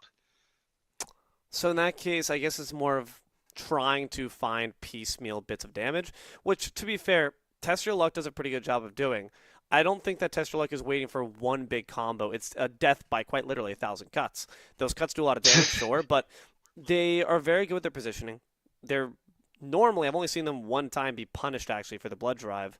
If you could try to force them to use maybe those special moves to close the distance and to apply that damage and force them in an inopportune moment to enter that state, that's, in my ideas, is certainly a big win con. The question is Luck going to be stuck once again with that pattern? I got to imagine, until I'm shown further evidence, that must have just been a fluke. I really don't think that Luck is going to be dropping many of those cases where they leave themselves vulnerable. I mean, Bedman can play a little bit of a zoning game, so you can use the little spike attack that we've been seeing to kind of keep out, and that is a way to deal with some stuff. But man, Envy choosing to actually go with the Milia, which is a pocket pick, or rather, I want to say a bit of a main pick that initially we see of Envy going up against Test Your Luck, which is not a bad choice, as we were seeing Test Your Luck kind of starting to shake a little bit with the Milia matchup earlier. So it might be even better for Envy here if they can break them up for a lot of stuff. I'll make this pay. This is interesting because, like you said, it could be a good thing. I also see it as quite literally a double-edged sword because I've got myself warmed up on this Milia. I know how to play against it. I know at the very least how to play against one style of it. Gotta hope that Envy is able to maybe try to find some pressure with those rings, just like we saw prior, and also maybe have some more tricks in the bag, because clearly there wasn't enough bot before to put Test Your Luck down. Yeah, no, definitely a very crazy match. Also, I did see your message, you can go get some water if you'd like. But man, Test Your Luck going up against Milia is a very crazy match indeed. Already using the RC meter to go ahead and try to break the wall there. Not necessarily getting it, but unfortunately, Envy thinking, oh, I'm free then, gets gotted. Which, I mean, that's kind of that flips the brick sometimes. but now setting up the disc, seeing a little bit of respect there from Envy, and now being able to go ahead and absolutely break it down. Test your luck, starting to get a little overwhelmed here, which is the best thing that Milia does. Now we are going to see the super here, so that's going to be some really great advantage for Envy. Wow. Blood drive down low. Test your luck. Low on health too. Milia, in this case, showing exactly what this character is capable of. Using those hair wings and taking it to the sky. A perfect from Envy. Test your luck might need a bit of that luck now. Yeah, no, definitely some really crazy play from Envy here, but Test your luck getting a crazy anti-air. Does break the wall off of it, which, I mean, very crazy round start. Already so much health off the health bar. Envy not discouraged and even getting a nice anti-air themselves. But no, Test your luck getting a really good slash there. Oh my gosh, just continuously catching Envy out of the air. Such a rough, oh my gosh, no, this is going to be so much damage. Might even be dead. Finds the super, finds the slash through the wall. Test your luck, just waiting for that download, that high-speed gigabit internet to come through and says, all right, I understand now. And just begins to wallop Envy back into place. Yeah, no, it's a lot. I mean, you can do so much to kind of try to switch up, you know, and mix up, but at the end of the day, you're reminded, oh yeah, Milia. You know, how many combos can Milia take? How many times does Test Your Luck need to test his luck? This is not the first time I've said this before, but you know, like how many times does he need to test his luck and get one good interaction out of the like 3 or 4 bad ones before Envy's dead? It's like, yeah. It doesn't take a lot. Oh like my even here God. we're seeing so quickly. The match barely even started. I blinked and her health bar was already at a quarter. That is disgusting work. And what you said, you have less wiggle room. And as we get further in the bracket, these players oftentimes are going to need less wiggle room to, one, kill you, but also, in order to have that level of skill with a character like this, you gotta imagine that Envy's recognizing that weakness, but they're not able to actually put it in any effect. The moment that Test Your Luck understands what Envy likes to do, the same pressure game that we saw them respond to before, they seem to find an amazing countermeasure and just very quickly obliterate Envy's soul and any confidence they might have had after that first round. Yeah, no, Envy really wanted to stick with Amelia here and just hopping right off and back onto the cabinet. Actually switching characters over to Abba, not a bad choice going into Nagoriyuki. You know, Abba being a character who has 2 different stances, one being a more kind of like shorter range pokey stance, and one that is very good offense, and just, you know, once Envy does get into it, it can be really cool. And now we see being put into jealous mode. Oh man. Young and sweet, but oh, Test Your Luck was holding back. Okay, Test Your Luck in the corner. And they find the damage though necessary. Goes for the low sweep, finds the anti-air. Seems like Test Your Luck is always waiting with these pressuring lows for someone to try to jump and instantly has the reaction. Ooh. Envy trying to go for any option there, and Test Your Luck just choosing to take the gamble at a huge sweeping low and gets it.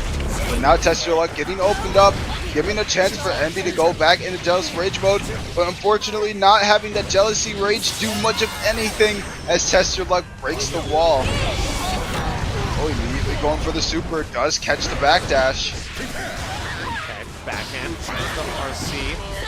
First, though, going to see him out of that sticky situation.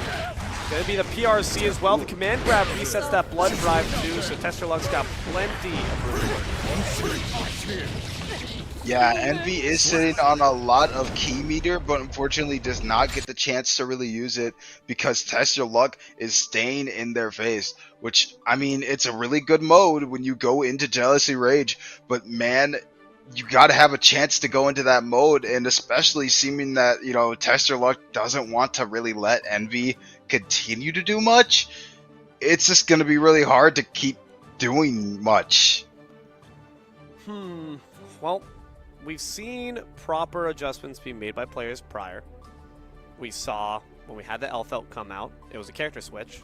We've also seen players come with execution switches. You need to decide what your necessity is. In this case, you're going to stick by this character. You're going to stick with the ABBA. Then you just got to make sure that you're executing properly next go around. But in your eyes, what do you want to see? Do you think that we should get another character to be brought back out? Do we need the Bedman here? Or should we try to stick with ABBA or the Amelia? I mean, honestly, going up against the Goriyuki, a very powerful character, it really doesn't matter who you really pick. The Goriyuki is just so good into so many different characters. I mean, sure, he has some weaker matchups, but, you know, a majority of the cast all falls to the same issue of the fact of just how much damage he does, how much he continues to output, and it's just so much to deal with that, you know, it might not be a character switch thing. It might just have to be like recognizing how Test Your Luck plays. Something we were seeing earlier. Somebody who was realizing Test Your Luck trying to play this continuously counter hit heavy play style and just waiting there and watching him flail around for a little bit before saying, okay, I'll just choose to do this instead. And it's like that's that adaptation. That's that moment of realization and like, I can do this instead, and that works. But even still, though, we were seeing those moments kind of line up a little bit, but Test Your Luck just continuing to test his luck with a lot of different guesses and getting really huge rewards off of them. Yeah, it seems like that guy just got future sight. He stares into his crystal ball. He knows exactly what move you're going to go for, especially, again, those jump reads. I feel like when it was actually round start on that ABBA round, you saw the ABBA try to go for a back jump, try to get some distance, instantly anti-aired. It was the first move that happened out of the game, and it just, in my eyes, set the pace for the fact that Luck knows what you're going for, and if you're not able to try to get out of that from a mind that you normally might adopt, which is that runaway mindset, that's a vampire. That's the apex predator. You are nothing but prey in his eyes. You got to try to bust out of that fight or flight mode and start to get yourself some big reads. Start to get yourself some big gains. All right, we got, once again, our friend Red I Am Not stepping up this time to, I believe, our friend Kensei. Yeah, Kensei. Kensei is a very, very crazy player who is a very prominent member of the Breakout brackets and normally plays Kai. But we've been seeing a lot of Unica from a lot of players of the brackets recently, and Kensei now trying to make Unica probably a mainstay for most of these runs. But Red I Am Not, you know, we were saying before, very confident Gold Lewis and can play into so many of these characters uniquely, especially like Unica, which despite having a lot of tools to her kit, you know, how much can you deal with the damage or Behemoth Typhoon? We're seeing Kensei already running so far back away from just the drone alone, realizing that getting hit by that, even if it's just blocking it, you get yourself put into such a bad situation offensively. So yeah, we saw two different responses, right? Unica first tries to go for the double air projectile to linger in the sky a bit longer and then land once the drone danger safety passes. And that actually worked the first time. Red I Am Not did fall for it, got hit by the projectile, and Kensei was safe. Second time, you see that instant adaptation for Red I Am Not. They rush forward, make sure they're out of range of the projectiles, forces Kensei to take a whole lot more damage. It's again all about evolving, adapting. That is what Darwin spoke about, and if you don't, you're going to be left behind and extinct. Ooh, and now we're seeing a really huge combo here from Red I Am Not, choosing to put Kensei into the corner, and Kensei, worst nightmare scenario, getting caught between the drone and an air-to-air. So unfortunate. Dunsky. How are you supposed to evade that drone reliably in that case? Because it just seems like no matter what, it's instant advantage. If you're able to, of course, back away far enough that it's just going to expire, it's all well and good. But Red I Am Not's always using it in such a great scramble situation that Kensei has to confront it. Yeah, no, Kensei's definitely got to face a little bit of some fears here and try to overwhelm Red I Am Not offensively, or, you know, or risk getting put into the shredder themselves. Good air-to-air. Finds some combos, forces the burst. I am seeing that Red I Am Not definitely a ton more pressure being applied. Just goes to show the caliber of player that Kensei is as well, as we saw the destructive performance that this Gold Lewis was able to do before. Good play from the counter, stands their ground, goes to the upper, or takes some 2 elbows to the face. Ooh. Going to be up against the wall, and it's going to be one more break for Red. Yeah, Red I am not using the Behemoth Typhoons. And I mean, even though this game has scaling, every single bit of damage really does count. Back in the corner. Oh my gosh, and setting up the laser. Beautiful. No! Kensei getting opened up with the overhead there, giving Red I am not the full damage of the laser to obliterate there. Just great pressure by Red, whether it's with the drone or with that laser. They know exactly how to find these setup scenarios. It's very crafty in their play. And Kensei's not found a response. Now that you've seen him kind of panicking a little bit, starting to scramble. Perfect on the line here for Red.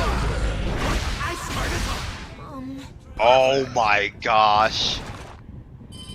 Using the PRC to link another Behemoth Typhoon is some wild work. It just goes to show that Red I Am Not has at least labbed these types of scenarios to literally know that he can squeeze a little bit more damage out of that combo if he chooses to do such. And Behemoth Typhoon being such a high damaging move, you know, why would you not do it? But there's Kensei now switching over to the Kai Keys. Okay. Top picked character for a reason. Let's find out why. What can they do up against this big, burly, beefy man to finally put him in his place? So Kai Keys, much like how Unica is like a very well-rounded character. That if you have a lot of Guilty Gear fundamentals, you can play him pretty comfortably, and we're seeing a good DP there to keep Red I Am Not from continuing to press the offensive. Now getting a setup with the, oh my gosh! Puts themselves in the corner. Nearly could be their own end, but I love the projectile play we're seeing here. Instantly going to give Kensei a bit of an advantage to try to match the pressure we saw from those drones. As the shield out, we'll go to block for that damage. Gets the RZ, but it's not going to be enough to burst the response.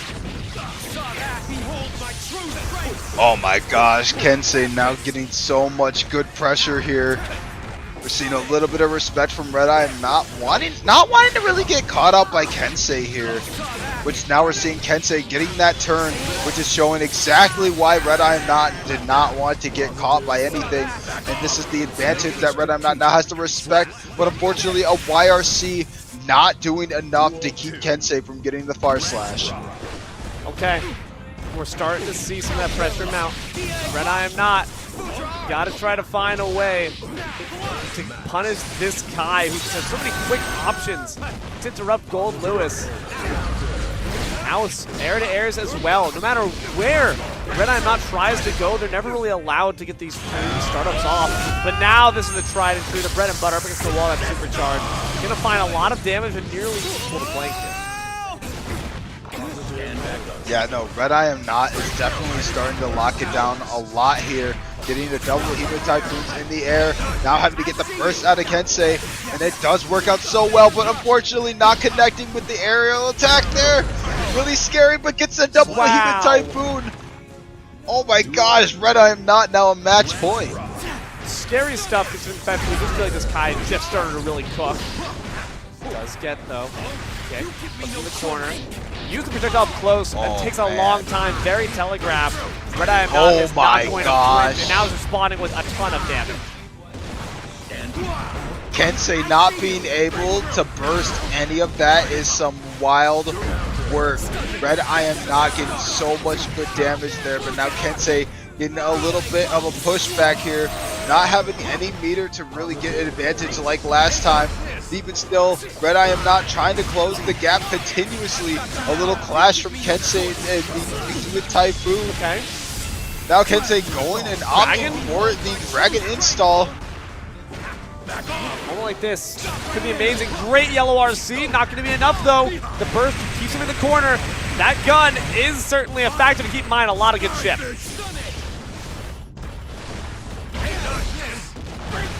Oh my gosh! Wow! No!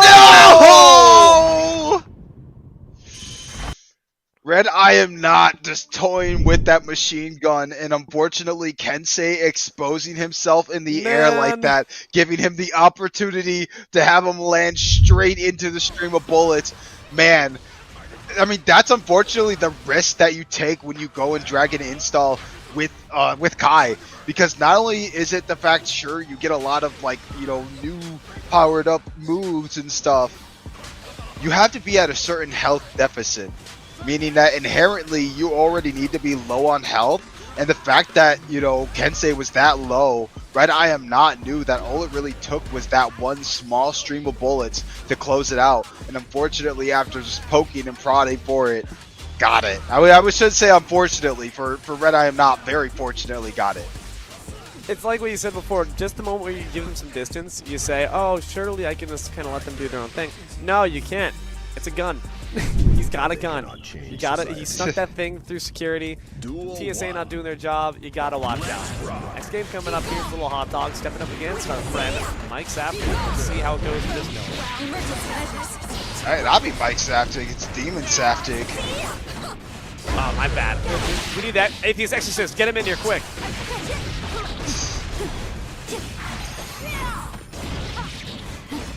Oh, it is Mike Saftig. Oh my gosh. Nah, it's the demon. You let them win. They conquered the Yeah, I soul. know. The demon. Yeah, you gotta exercise this demon, Little Hot Dog. And Little Hot Dog doing so well right now, exercising his demon Saftig. And a really good grab there. Saftig trying to just anticipate so much here, but unfortunately not really getting a whole lot of it. But now we're seeing the absolute power of Ramlethal. A very random pick. I was not expecting this type of pick from Mike Saftig. Well, maybe we won't be seeing it for much longer if they take one more loss. Soul Bad Guy no longer on the field. But Ramlethal started off really strong. We had to peter out. Now the display comes in, and this is where Little Hot Dog gets all of their damage. Yeah, no, Little Hot Dog is definitely playing this match very confidently, which I almost want to say that Mike Saftig might be picking Ramlethal in the chance of trying to be a counter pick, because, you know, Milia, being the character she is, does have some weaker matchups to play into, but it does require you to know how to play the character to be able to actually have that matchup play in your favor. But despite it, Mike choosing to stick with Ramlethal there. For now, we're going to see if we see a character switch or not.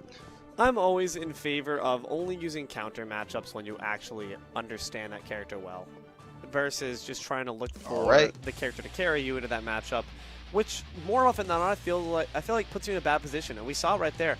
There was one moment where it looked like Mike Saftig had it, and for the rest of the game, it just had Little Hot Dogs. We got game 2 here. Let's see if it changes. Ooh. And we are seeing Mike Saftig getting a really good combo in the corner there. Despite Little Hot Dog having a really good game plan in the last round, we are seeing a very different level of mindset and play style here from Mike Saftig that is a little overwhelming for Little Hot Dog, but who knows, we are going to possibly see a bit of a switch up. But just as I say that, we get the reversal super. Very crazy work there from Mike Saftig. Okay, good response here so far, proving that they did that first game to warm up, and now the corner pressure continues to mount good burst. Question is how will Hot Dog close the distance. Set up those tosses, set up those rings, and good things will shortly follow. A little bit of chip off, but it does seem now that Mike is starting to have their number. Ooh, really clean corner combo there from Little Hot Dog there. Mike Saftig definitely not having it as in the bag as he initially thought for a second there. And the meter advantage is super good for Little Hot Dog. Not necessarily getting to use the meter just yet, but possibly in a little bit of a comeback here with Mike Saftig not using the meter to necessarily break the wall with super. Oh, both flying up into the air, but unfortunately not really getting much from it besides an air-to-air. And now Mike Saftig having just a clean corner combo, but unfortunately not getting the corner combo with the RC as he thought he was. Oh, good burst from Mike Saftig, trying not to go ahead and get caught that way. Oh, no! Oh my gosh, dropping down and choosing to go for the low instead. Mike Saftig making it 1-1. That was really well done. Both bursts used expertly.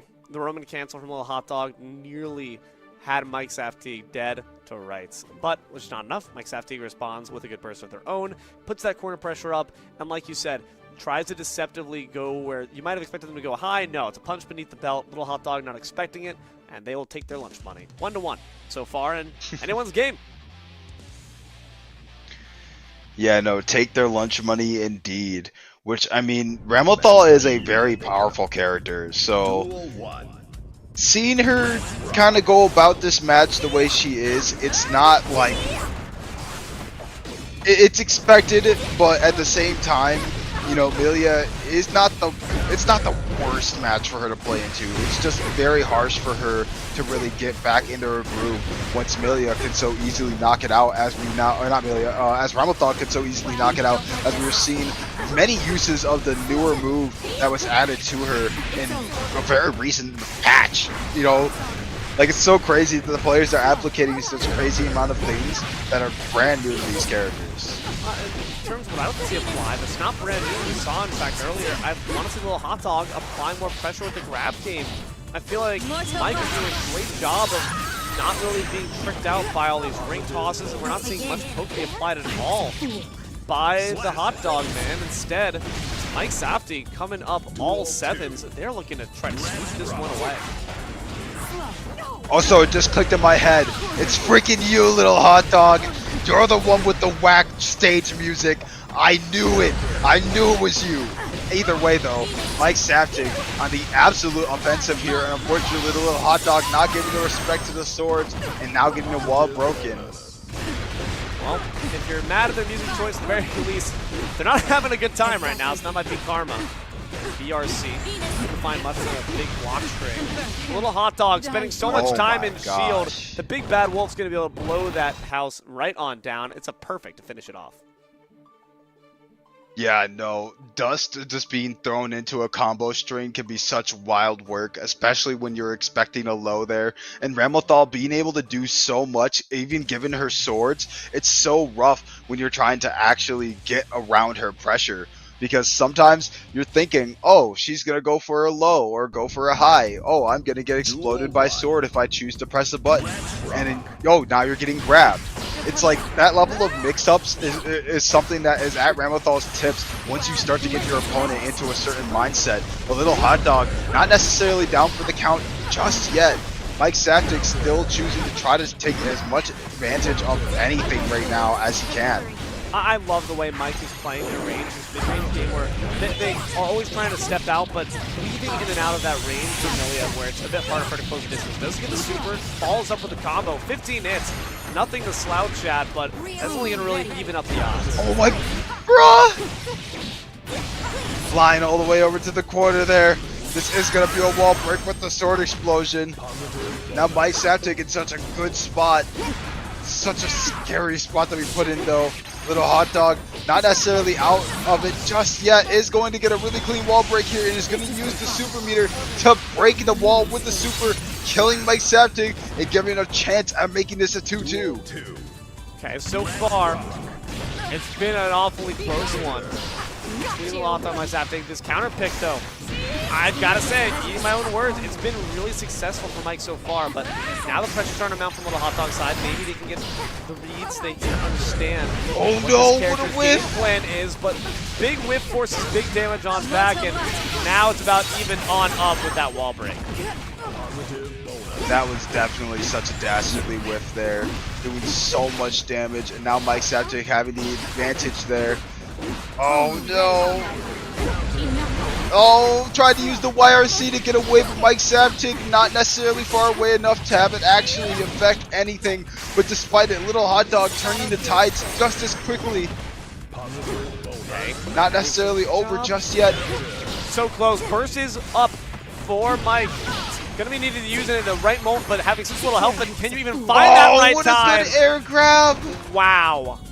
Mike Safdie now gonna put it all on this one game to advance to their right. Milia just trying to hang in there, just trying to fight a game for survival.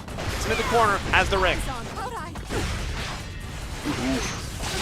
We're seeing a lot of little whiff grabs here from Little Hot Dog, and Mike Safdie has been taking huge advantage of every last one.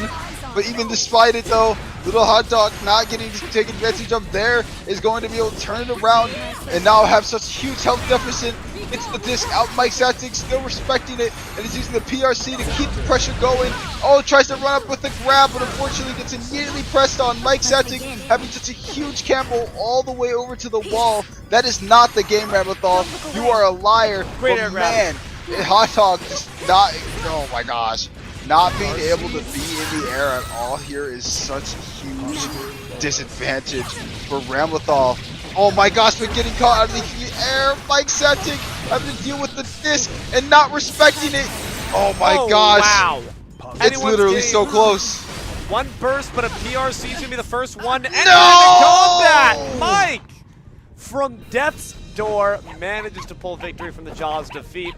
You've earned that puppy pet, buddy. That was honestly beautiful work.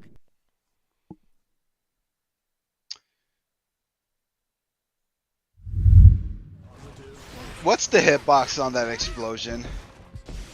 That felt unjustified. That felt wrong. That felt so wrong.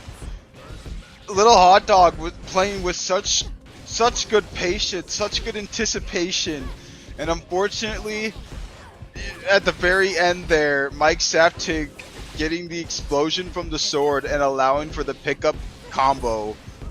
I genuinely, that is a huge hitbox. That hitbox is so huge. I am very upset. I'm sure so is Little Hot Dog getting gobbled up once again, alongside some mustard and some pickled onions. It's just, unfortunately, that matchup does seem like it was a bit too detrimental for their own right. And it's not like Mike Saftig wasn't also playing with their own flair. That aggressive style, we saw the sole bad guy being brought to this character as well. You can see him right there. Not quite the MVP of this match, but nonetheless, the Ramlethal actually proving that sometimes counter matchups can be enough, as well as if your player piloting it is good enough with their chops as well. Yeah, no, and I mean, we're only going to have more matches going on into the night. Actually having one of the bigger names kind of show up, Danny Almaza going up against Gojira, which we saw earlier. But man, I mean, Danny is another character to just, or it's not, I mean, I say character in the sense of like, you know, it's like a wrestling type of thing, but it's just a player to go up against. And the characters that he plays, which are plentiful, are all very harsh to go up against. I mean, you have Sin, you have friggin', you have Unica, where, I mean, I don't know. There are other players that Danny is apparently playing. What if Pharaoh or TO is saying that apparently Danny's playing Bridget? Like, why? I guess you're trying to get experimental, right? If you're looking to try to experiment with what characters you add to your roster, deepening your bag, these weeklies are a great opportunity. You're playing against some of the best and brightest right here in Breakout, while at the same time, the stakes aren't quite as high as maybe your regionals, your weeklies and such that are in person at LAN events. I think, honestly, in that sense, it makes perfect sense, even if it's not quite what you want to see. You always want to see these players shine on their best and brightest characters, too. But how do they get there? Practice. Practice, practice, practice. Hey, and definitely throwing yourself into the wolves for that experience, for that practice, is that like one of the better ways to get better faster, if not just more efficiently, because you're doing all this practice in the lab, you're doing all this stuff against people in tower, and it's just like, all right, this is how I'm going to do it against them. How am I actually going to do that in a match? How am I going to do that against a living, breathing player who's going to have a potential button to press against what I think to be the answer? You know, sure, you can lab out the scenarios against all these different characters maybe, but sometimes just like you'll never truly know if this person could do this XYZ thing in response, and now you're getting godded. But we're seeing Danny load up here, actually choosing to go with the oldest of old maids with the Kai. Well, tried and true, oldest, but one of the best. If the leaderboards of players selecting this character will let you know anything. Potemkin going to step back in here. on the side of Gojira Juice. We saw that he played earlier up in this friend, Red I Am Not, and it was not too successful. Doesn't seem to be the case here either. He sent flying through the wall. Yeah, no, Danny is very well known for his Kai. And the fact that we're seeing it here going up against Gojira, I mean, it might just be a thing that Danny doesn't really have a lot of characters that play too well into Potemkin. And the fact that when you're up close, which is something you kind of don't really want to be against Potemkin, especially when you have so many aerial approaches that you can't really do against Potemkin. Picking Kai, I mean, what, he has bar slash and so many different approaches. If you do choose to approach from the air, which we saw a really nice air-to-air there for Gojira, which now Danny's just reveling in it. I mean, so much advantage here from breaking the wall. Something that we might see again with the first bait there. It's such crazy work. Wow. So much damage applied uncontestedly. Just got to try to find something. Gets for the counter, gets the air blocks, but you're always playing from behind. And get that amazing anti-air from the attempted slam. Kai had them just had their number from a mile away. Yeah, no, this is definitely something that Gojira needs to take a second to just, okay, what am I doing that's possibly getting caught out here by Danny? You're a racist? Dang! Wow! They can do that? Okay. That's crazy. Gojira went there. Me personally, Danny, I ain't taking that. I don't know, Kai. Me personally, I ain't taking that. Hold on. Yo, this may be why Danny's sticking with Kai. Yo, this is the punishment round now. You call Danny a racist, I don't know, bro. He's blonde. Oh my gosh. Blue eyes. All I'm saying is Kai kind of fits the bill. Oh my gosh. He is not a racist. His wife is a gear. I don't know. I'm not gonna lie.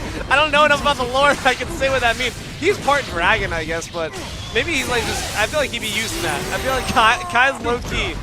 You don't want to read his chat logs, all right? He's got some suspicious subreddits he's on. I mean, hey, to a certain end, we do gotta admit that Kai was a bit of a freak in the battlefield. You know, he was killing gears left and right and gave Soul a run for his money back when he was actually a gear. So it's just some wild stuff. But man, we're seeing Danny showing why Kai was the knight of the Holy Order. There's nothing holy about what's going on here. This is blasphemy. How much damage this man is doing against Potemkin. Wall after wall being destroyed here. Gonna be able to find that counter, get a bit of damage on top. Now puts him in the corner, looks for the grab. That big whip's gonna cost you. Might be the entire game. Oh my gosh! We are seeing continual burst baits from Danny here. Gojira not really having a good chance to actually hit a clean burst and keep Danny from just continuously pressing. Which, man, I mean, I don't know. When you have a loose float like that, you kind of got to anticipate that that's going to be the beatdown you'll get against in bracket. I mean, I don't know. I mean, especially I'd be laughing. I'd certainly be laughing. Like, I maybe get distracted, but man, that was all caps and everything. I thought that was player messaging, bro. Oh.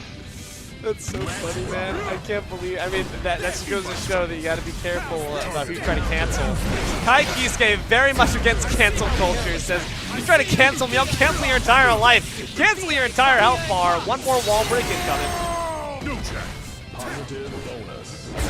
Yeah, no, Kai being so strong here, having the stun state initially.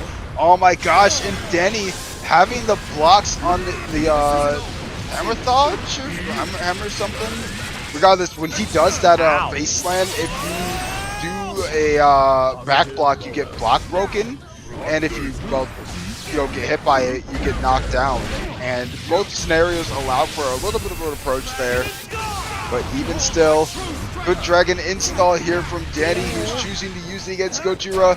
Gojira now just backing up into the corner, a little too scared to do much of anything, but gets opened up by the low.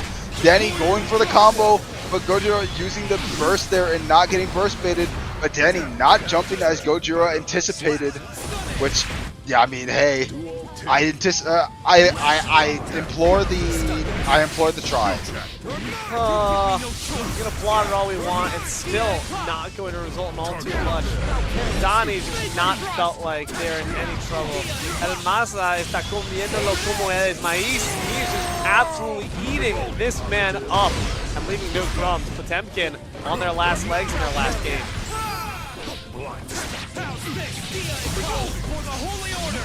So I'm a little shocked there. I was like, oh my gosh, whoa, it's supposed to be Spanish.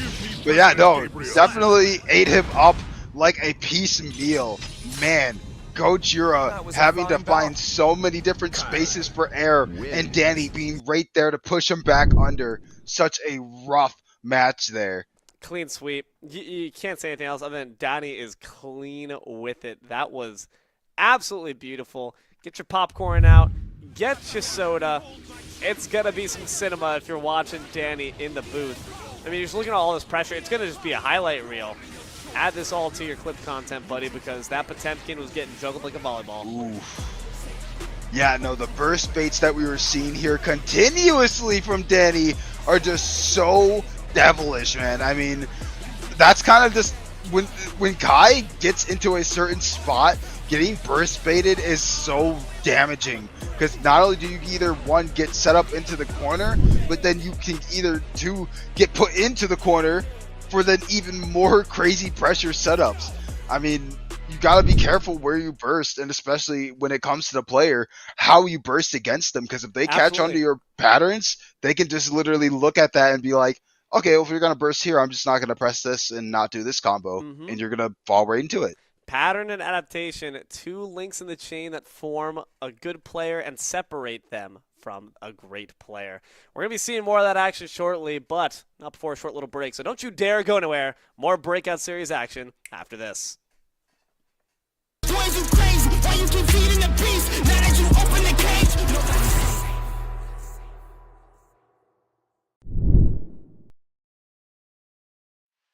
Okay. I'm a trendsetter. I'm a trendsetter. I'm a trendsetter. Okay. Let go. Hey, okay, I know I'm here to stay. Counting on my wins, so I can't play this game. Trying to go against us, get you out the way. Go hard, it's the only way to play. Let me say, I'm a trendsetter. I'm a go-getter. I'm a trendsetter. I'm a go-getter. I'm a trendsetter. Who can do it better? I'm a go-getter.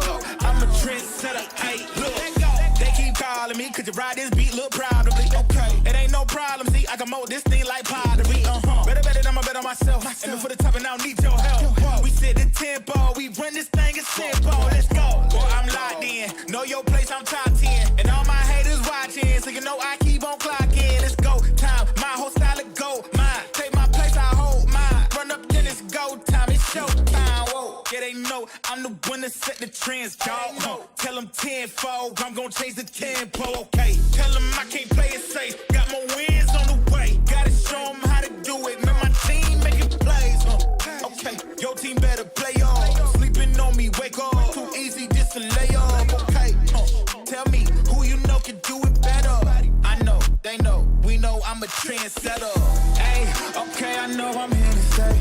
Counting on my wins, so I can't play it safe. Players trying to go against us, get you out the way. Go hard, it's the only way to play. Let me say, I'm a trendsetter. I'm a go-getter. I'm a trendsetter. I'm a go-getter. I'm a trendsetter. Who can do it better? I'm a go-getter.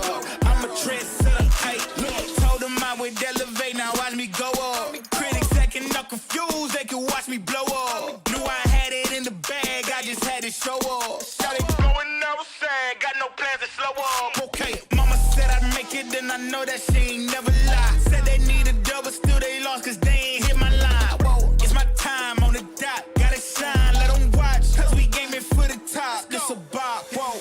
Hey, okay, I know I'm here to stay. Counting on my wins, so I can't play it safe. Players trying to go against us, get you out the way. Go hard, it's the only way to play. Let me say, I'm a trendsetter. I'm a go-getter. I'm a trendsetter. I'm a go-getter. I'm a trendsetter. Who can do it better?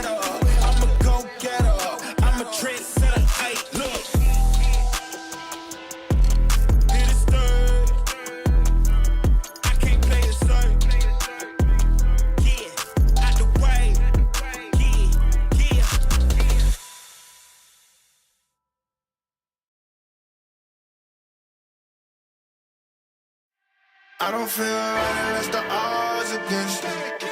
Back against the wall with my strength. Yeah, I can't let it break. Everything I've been through, it made me better. Ooh, I love the hate, it just made me better. Yeah, been through everything, it just made me better. Yeah, I can't waste the pain, it just made me better. Yeah, working every day, it just made me better. 1, 2, check, a 1, 2, I'm going in, is that an L? W is still a win. Got it off the muscle, all I know is hustle. All I know is making something out of nothing. What you think they see it? I had to hop in the kitchen, I'm really on fire, you know, ignited, yeah. I know some people don't like it, I'm moving with flavor, they probably a bite it, yeah. Trendsetter, being better, I can't take the credit, yeah, wait. Yeah, been on fire, boy, that's flambe. Only time you see my head down is when I'm praying. When my back is turned, the only time they wanna see it. Water on me, floor is cold as ice, I'm finna trade, yeah. And serve it to the people, they need hope, it's no delay, yeah. The odds against me. Back against the wall, my strength, yeah. I can't let it break. Everything I've been through, it made me better. Ooh, I love the hate, it just made me better. Yeah, been through everything, it just made me better. Yeah, I can't waste the pain, it just made me better. Yeah, working every day, it just made me better. Hold up, what they finna say? Tell it to your mammy, it don't matter, I ain't listening anyway. They just mad to see decide to drop, they look like ocean spray. You can get it too if you just work more than you talk today. This what happen when you take your pain and make it motivation. It ain't gonna be easy trying to be a legend, it's the payment. You need execution, not excuses, dog, you gotta face it. They don't want the truth, but if you quit, you don't deserve to make it. What you think they giving greatness out? Now you gotta take it. They don't know the hustle, they confused when they look at you. Till you hit your goals, they all shot, they think you Pikachu. Put your mind to it, you can do it, yeah, and I'm the proof. Boys, you crazy, why you keep feeding the beast? Now that you open the cage,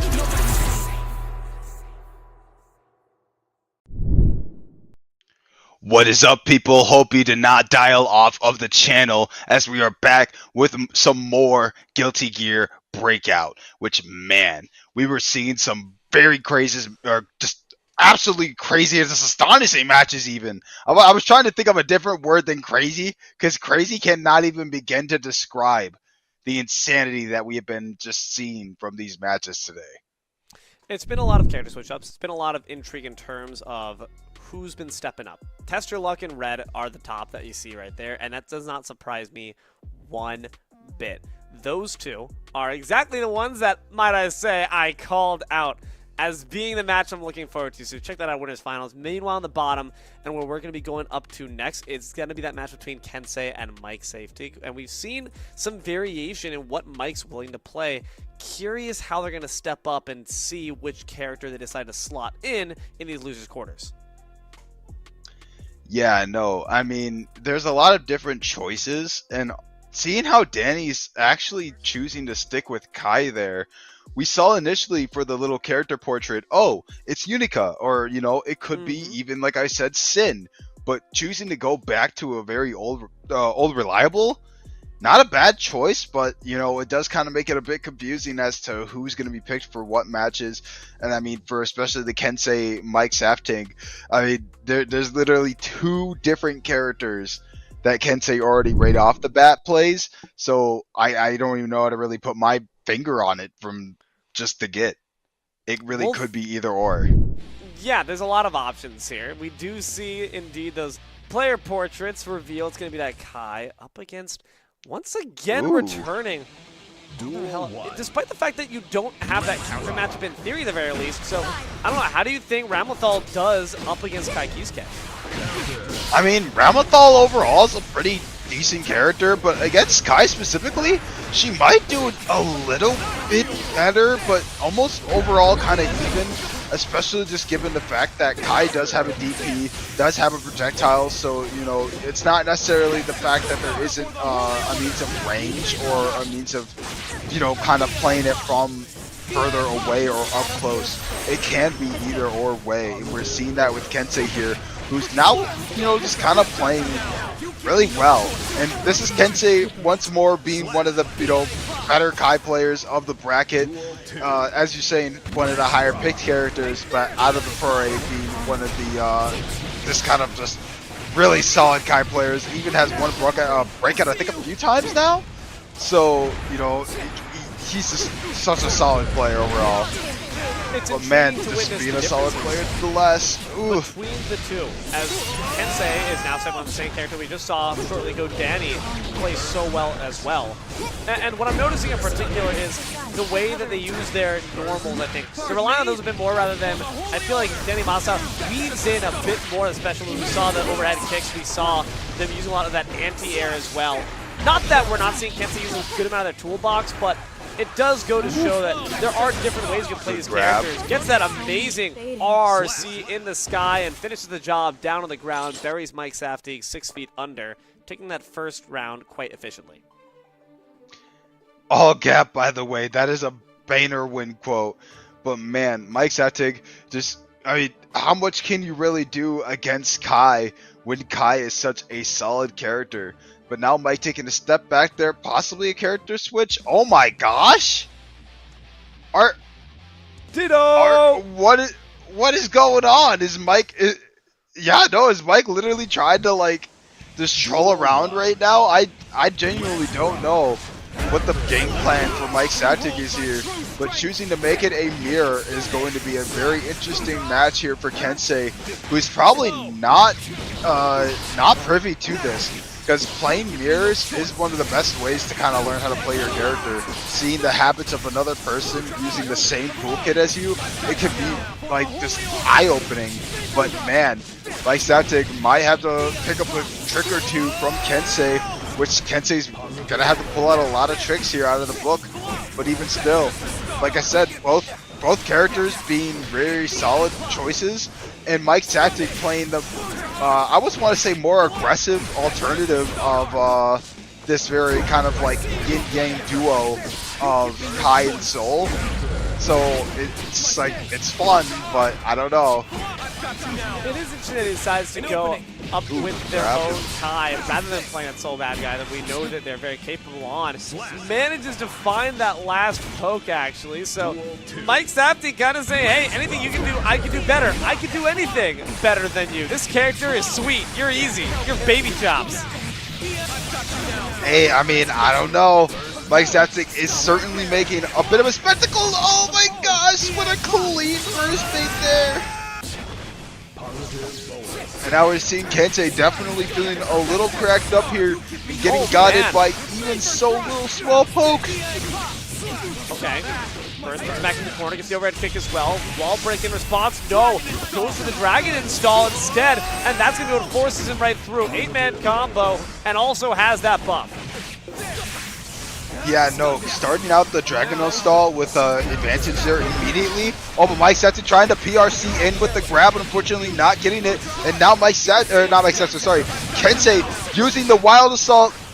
And oh my gosh, the combo almost killing there, but the stunned edge being faster. Projectile war! It's a shooting gallery, and it's going to be Mike Safdie falling, I believe, at the end of the day. Wow. It's quite literally a mirror match. They are just monkey see, monkey shoot. Oh, and a crazy DP there. Now Kensei trying to kind of just play Mike Safdie out a little bit. But Mike Safdie realizing this more defensive play style and will take full advantage of it. Kensei trying to get out of the corner. Ooh, and the corner being turned on to Mike Safdie now. Massive damage being applied on both sides. Starting to return, it evens the odds. It's anyone's game at this point. One last combo could be the last thing we see. But you can see that Kensei having to try to find a way to move on through. Let's keep Mike Safdie up against the rope, but they're still not breaking their flawless defense. Oh my gosh. Gotta just juggle the combo. No, dropping it, but unfortunately getting a air-to-air. Very clean there from Mike Safdie, who's picking the other character and choosing to make it a mirror match. A very crazy choice. But another crazy choice is a $50 dono from Joker, which is just one of the best staff running the breakout here and keeping the lights on and wanting these players to feel like they're working for something great, which always good to have that type of backing for any sort of bracket ever. It's just so amazing. Duel 1. Much appreciated, Joker. We do not play around. We don't joke around when it comes to supporting our staff and supporting these players as well. And no one quite needs any support, as we can see that they have all got plenty of damage on their own side. These are very capable warriors, and they're going to continue with this Ditto match. You gotta imagine Kensei, a bit of a chip on your shoulder after losing to the character that you were playing with such great success before. Oh my gosh, we're seeing so many different counter pokes. And now, slowly but surely, Kensei's moving towards the corner here. He's getting a really good corner combo and is going to break it with Ride the Lightning. Getting a really good advantage here and even having to deal, or I would say now Mike's actually having to deal with the advantage and the meter gain from Kensei here, which is a really scary spot that he put in as we see the RC come out and just a simple jab to close it. Duel 2. What an anticlimactic way. You essentially slash each other with lightning swords, then a slight pat on the knee is what kills you. Can you imagine? Embarrassing. It seems like Kensei says, alright Mike, you had your fun, but now's the time for you to pack up your toys and go home. RRC doesn't actually find too much against the whip, but it does not matter. The corner pressure is just too much to bear. Yeah, no, like all I could think of for a second there was the into the Spider-Verse. Putting the hand on the shoulder. Hey. Like literally getting thunder shocked. And now we're seeing Kensei making it a 2-1 against Mike Saptic. Saying, alright, well, if you want to pick my character, I'm not going to make it easy. You've only seen part of my real power. Enter Super Saiyan 2. Yeah, this is literally like this is for the most intensive purposes, literal gap. They're both playing the same character. You know, like they have the same tools. It is quite literal gap. But Mike Safdie choosing to go to the dark side. What? This is truly Demon Safdie. What is going on? Made for a reason. Horns and Halo both. But the question is, how do they play differently? And is Kensei ready for this type of change-up? What's the playstyle of Happy Chaos? Better help. If you play Happy Chaos, you deserve to, you know what? Maybe it's better that certain things are not said. But Happy Chaos is a character who can do a lot of things. He can be up close, up far, up your ass, and around the corner. He just does so much, and it sucks. But at the same time, when you get into his space, you can do a lot of damage against him. As we're seeing a Ride the Lightning doing enough damage to kill off Mike Saptic, not even giving a chance to see some of the Happy Chaos Jink. Which Mike Saptic not playing Happy Chaos mainly is not going to help with us seeing a really proper showcase of the Jink that Happy Chaos can do, but that is a little bit of a kind of show of it. And now we're seeing the focus orb being thrown on, which allows for the reticle to snap on very quickly to the opponent as opposed to the kind of like slow roll it comes to. Oh, but having that counter hit headbutt there, not necessarily holding back on the burst, so not really getting the burst bait. But now Mike Saptic sitting on burst meter of his own. Oh, getting poked out there. Damage. Walks up, finds the grab. Has a chance to finish the job here with the super, and is indeed going to take it with the maelstrom of bullets to the face. And it's going to be Mike Saptic answering back with one game victory. Now next one could take it. This very well might be Mike Saptic's bracket run ending in front of us if they can't find a way to make Happy Chaos work. Yeah, no, Happy Chaos, no being a choice, is definitely a very unique choice indeed. Honestly, it makes me kind of wonder if Mike Saptic is just choosing to pick random or something and making it work. But Kensei is not going to stand for that disrespect and would rather send him potentially out of the bracket one step closer to doing so. Mike Saptic literally on the ropes here. A low kick coming out there, not necessarily connecting. Now Mike Saptic having to play so carefully. Oh my gosh.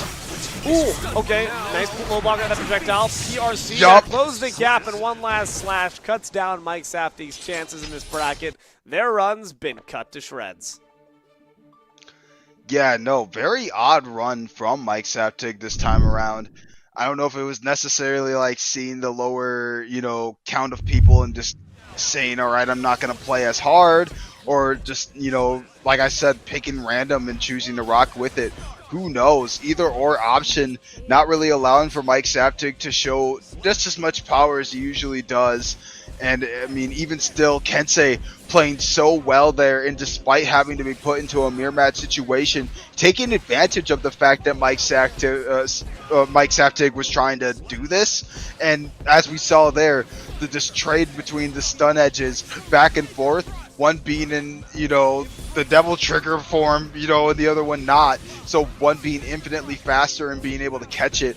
And then even still, this Kensei making it very prevalent just how confident he is with his character and how much he's not going to be just made a mockery of by Mike Saptic, no matter how good.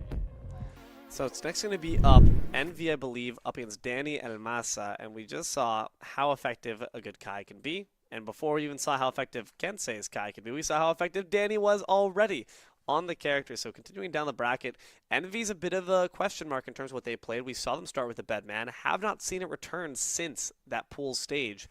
I'm curious, after being booted down to potentially their last lifeline, do they go back to old reliable, or are we going to continue to try to experiment? Seems to be the theme for today. Yeah, no, experimenting definitely does seem to be something that a lot of players are choosing to do. Like, they're just playing a vast variety of characters. They either ones, yes, they do have a little bit of experience in, but they're not fully always running, or just literally random picks out of nowhere, just left field. Oh, wow. All right. We've never really seen this type of character be shown or thrown out there, but definitely the Ramothal picks earlier, really crazy out of left field. Just okay, not expected. But Envy going up against Danny, I would not be surprised if they wanted to try to stick with Milia, only for the fact that if Danny's gonna pick Kai, it's gonna be really, really tough, because that is a character that Danny is very comfortable with, as you see by the character level being 12,000. I mean, he's the practitioner of so many just Kai can do that moments that it's unbelievable. We'll see in opening moments whatever the flow will be. Clearly Danny wants to start with the lead foot. The aggression. Envy has not gotten a chance to click a button that's not been defensive, but now finding their own source of damage. Wow, coast to coast, wall to wall. But now Danny gets their combo off once again, and having started things off up against that character, like you said, Milia, so squishy, liably torn apart like rice paper, tries to dodge the projectile, can't find a way to do so. Danny takes the first. Yeah, no, Danny playing so offensively there, but now Envy choosing to want to give it right back, but getting DP'd right in return. Danny showing why, Kai is kind of that all-well-rounder, but Envy choosing to try to be overwhelming nonetheless. Corner. That pressure can't be set up there. No rings. Nothing. Usual game. Going to be Envy who finds the hit. Launches up Donnie. Brings him back down inside the corner. Has the wall break potential, but instead goes for the reset. No! But now it's been reversed. Now they're in the corner. What a good read there, but man, unfortunately not reacting on the second of waiting. Done. Cut to crisps. Donnie is going to be able to once again show just how good this character is. Muchas gracias. I'm not sure if Envy's going to be saying that anytime soon. Probably not the happiest about that. What changes do we need to see from the Amelia to have some greater success? Honestly, just seeing Kai being played in such an offensive way, you really got to have a bit more patience in trying to stop a lot of this stuff going on, because you really can't just keep pressing. You really can't just keep letting yourself get poked continuously. You have to almost wait for all of this craziness to occur, and then you can have your turn to try to go and do all your mix-up stuff. But man, it's fun seeing Envy just coming into chat. Milia sucks! Well, downplaying character actively while in the middle of bracket, absolutely wild work.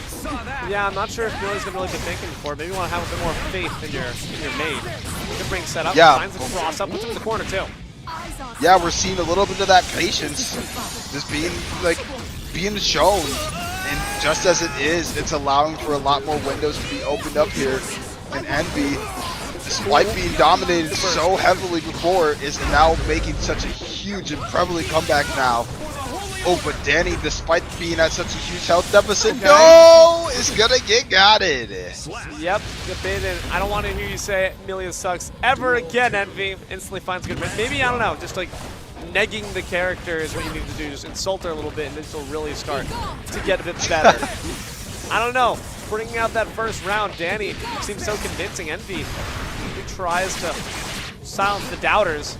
Tries to lost Rust, and he's going to put him in the corner. But unfortunately, too many times these jump-ins from Envy is putting them in a precarious situation as well. Ooh, Danny using the Wild Assault to do more combo, and now in the corner all the way over here, choosing to flip in. Oh my gosh! Break the wall and dedicate to it. Now Envy having to deal with that, the fact that Danny's slowly building that meter. Oh my gosh, no! Has the burst, but does not want to spend it. Done. Understandable. Just trying to save it for a rainy day. Trying to save it potentially for this last. Instantly has to pop it. Unfortunate that it had to be used so early, but nonetheless, not too bad. I like to see those grabs because it instantly leads to that disc setup. Unfortunately, don't get too much mileage off it, but nonetheless, it's a good mix-up. Yeah, no, definitely possibly could have been a back grab there to be a little closer to corner, but, you know, because that didn't happen. Oh my gosh, the DP whip there from Danny, though, giving Envy a really huge opportunity to get some big damage here. See if we can get further damage online. From the sky. Gets the RC, though. Puts him back in the corner. Great positioning from Danny to keep that pressure going. Envy. Will they crack underneath it, or will they turn to the diamonds? Oh, Envy initially whipping right into the boot there. With a crazy whip, but just catching it all the way back and getting the burst bait on Danny. Danny probably a little astonished that that is something finally done to him. Wow. That was quite the answer back from Envy. Seems that they answered with exactly what you requested. Patience. You understand your moments to punish, and you sometimes gotta sit and shield for a little bit longer than you might want, but at the end of the day, it's almost like fighting games at times are a turn-based game. You have to recognize that now they have the talking stick. Okay, now it's my time to shine. And especially with a character like Amelia, where you have so much liability to die so early after 2 or 3 combos, you cannot get over-eager, you cannot get overzealous. Don't overstay your welcome. Find your moments and get the hell out when you have the chance. Yeah, no, over-committing or over-dedicating to things, especially when your opponent is not going to just like stand there and let you kind of like, oh crap, I gotta pick up the pieces. Like, they're not gonna let you have that moment. It could get really scary, and Danny has definitely a lot more click-in moments than not. So Envy cannot rely on that, but we're seeing Envy at least exercising a little bit more of that patience. But even still, despite having the talking stick, now Danny holding it very, very strongly. Man, using the RC there to dedicate to the full combo, it is going to kill before the wall even gets broken a second time.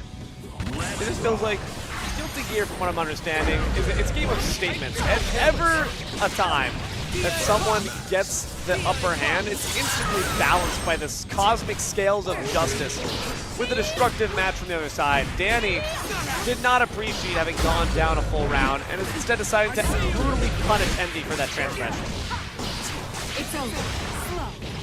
Ooh, and Envy, despite being at such a low health deficit, is not willing to let up with the amount of mixes, having to have that type of tenacity to fight back against Danny, who is willing to take advantage. Oh my gosh, what a crazy gold burst! But unfortunately, all amounts to naught, as Danny will still cut them down from the sky. Her rings have been whipped off, and her hair has been buzz cut down. It could very well be the last time we see Envy. Yeah, no, and do you know how gold burst works in this game? Explain, by all means. So gold burst it's a very unique way of doing burst, because normally burst, when you're being, pressed against, you can use it and it will be a big get off me mechanic. But if you do it in neutral, which in the very small pockets and windows, despite characters being so close, if you do it, you can hit your opponent and you will immediately start gaining meter, which is really good. and you'll start getting back burst meter quicker, which is not only allowing for you to then do deflect shield or do wild assault, which Envy unfortunately not being able to get take too much advantage of it, as we're now seeing Danny, both players not really having burst meter, but both of them being, or rather one of them being infinitely worse off than the other. Ooh, great counter there from an RC in the wall. Instantly changes things up, gets the reversal, puts it to the wall. Didn't use the super there to get the maximum amount of damage, but didn't have the tension for it. Hey, okay, now we just have to build it. Unless that PRC says something different, as well as the RRC, continuing that damage and just juggling him like in Circus Delay up through the wall. That's going to be an easy reverse for Danny. Yeah, no. The thing with Kai just being able to squeeze out so much damage in all of his combos, just that last hit always feels like, for me, it's always that last little hit. But now we're seeing the setup with the Holy Order there in the corner. But man, the burst, just a little get off me attempt from Envy there, but then having to run straight back into the fire, giving Danny the opportunity to be able to set up so much and kill, making it a 3-1. Envy getting knocked out of the tournament. Decisive victories from Danny overall. It just seems like these Millions, whenever we get them on stream, they're always able to find these individual pieces of glory, but never can string them together to put together the entire puzzle. You can see it right here, just the pressure that Danny is putting through is unabated, unmatched, peerless even, and there's moments where Envy is able to do the exact same thing, gets them in the corner and can start applying their own. But this character is so capable on the Kai. This player is clearly the exact same way. The way they utilize their toolbox, every single move, there's no wasted action, no wasted burst either. And Envy had some beautiful ones of their own. But consistency-wise, you just saw that controlling the game was definitely Danny. It was always in their favor. It was always Envy trying to play catch-up. Yeah, no, Envy played so well there against Danny. It's just unfortunate that, you know, Danny was able to get as many of the windows that he ended up getting. And I mean, that's just really kind of, that's just how it is sometimes.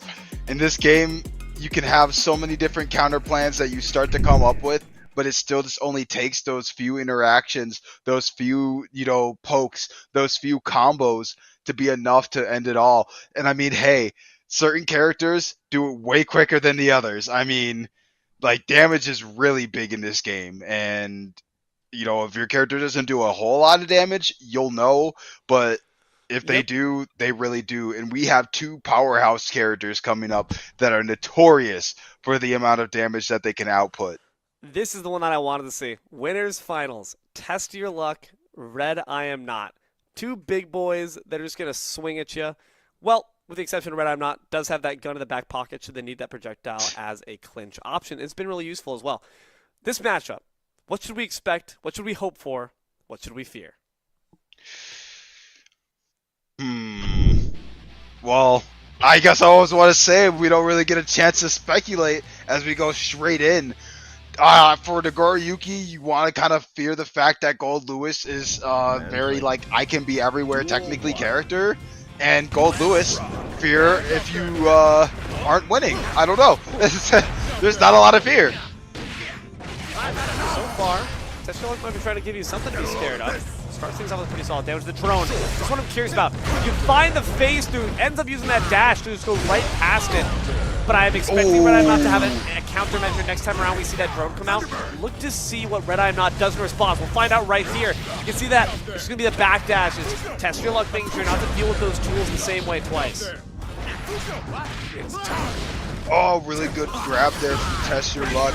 Now Red I Am Not slipping in there and choosing to do such a huge damage combo. Just barely, maybe a bit of a shimmy there would have been able to give enough tension for a super, but does not matter, being able to just immediately RC in with a small jab. Whatever gets the job done. But already I'm seeing this is going to be the clash of the Titans, quite literally and figuratively. Test Your Luck. Applies a lot of pressure. Red I'm Not phased. Want to go stand strong. Can't find a way to get through. Yes, Thunderbird right on out.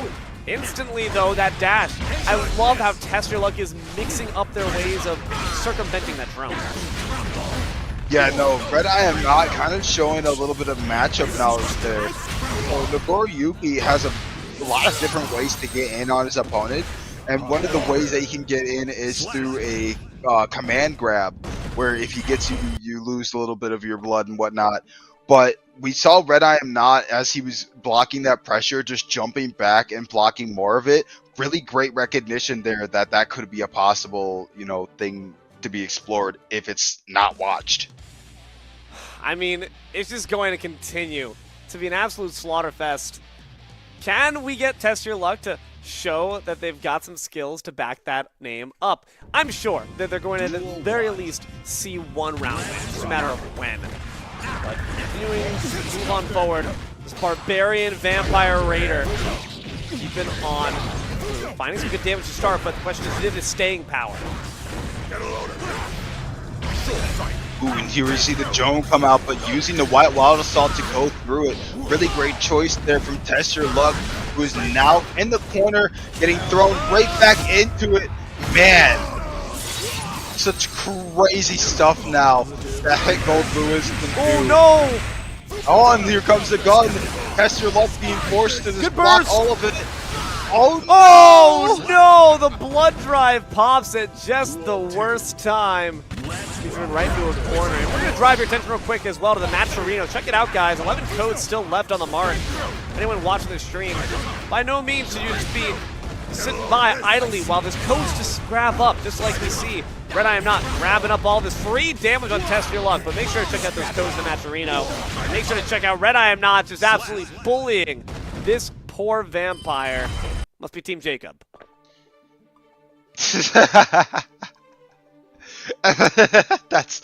that was nice, but definitely y'all gotta check out the match arena. Let these players who are playing so amazing for y'all get their earnings tonight. Man, it's already so crazy with the amount of just stuff that we're seeing, and they'll definitely appreciate it when they, you know, if possibly Red I Am Not runs it all the way from here to Grands and home. I mean, who knows? We've seen it before, you know, so it could happen again. I'm really hoping it's not just a straight shot. I'm expecting Test Your Luck to bust something out.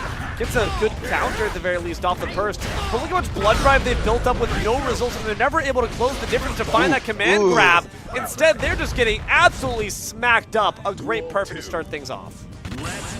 Yeah, Red I Am Not wanting to end this quickly, not wanting to give Test Your Luck a chance to test his luck, which I do. I respect it. It's really not something that you want to really give a chance for Nagoriyuki to start his game plan, because once he does, it's so much to deal with. But that's the great thing about being Gold Lewis. You can do so much crap of your own that it makes it hard for Nagoriyuki to even begin to think to do his crap. Getting caught on the backdash there.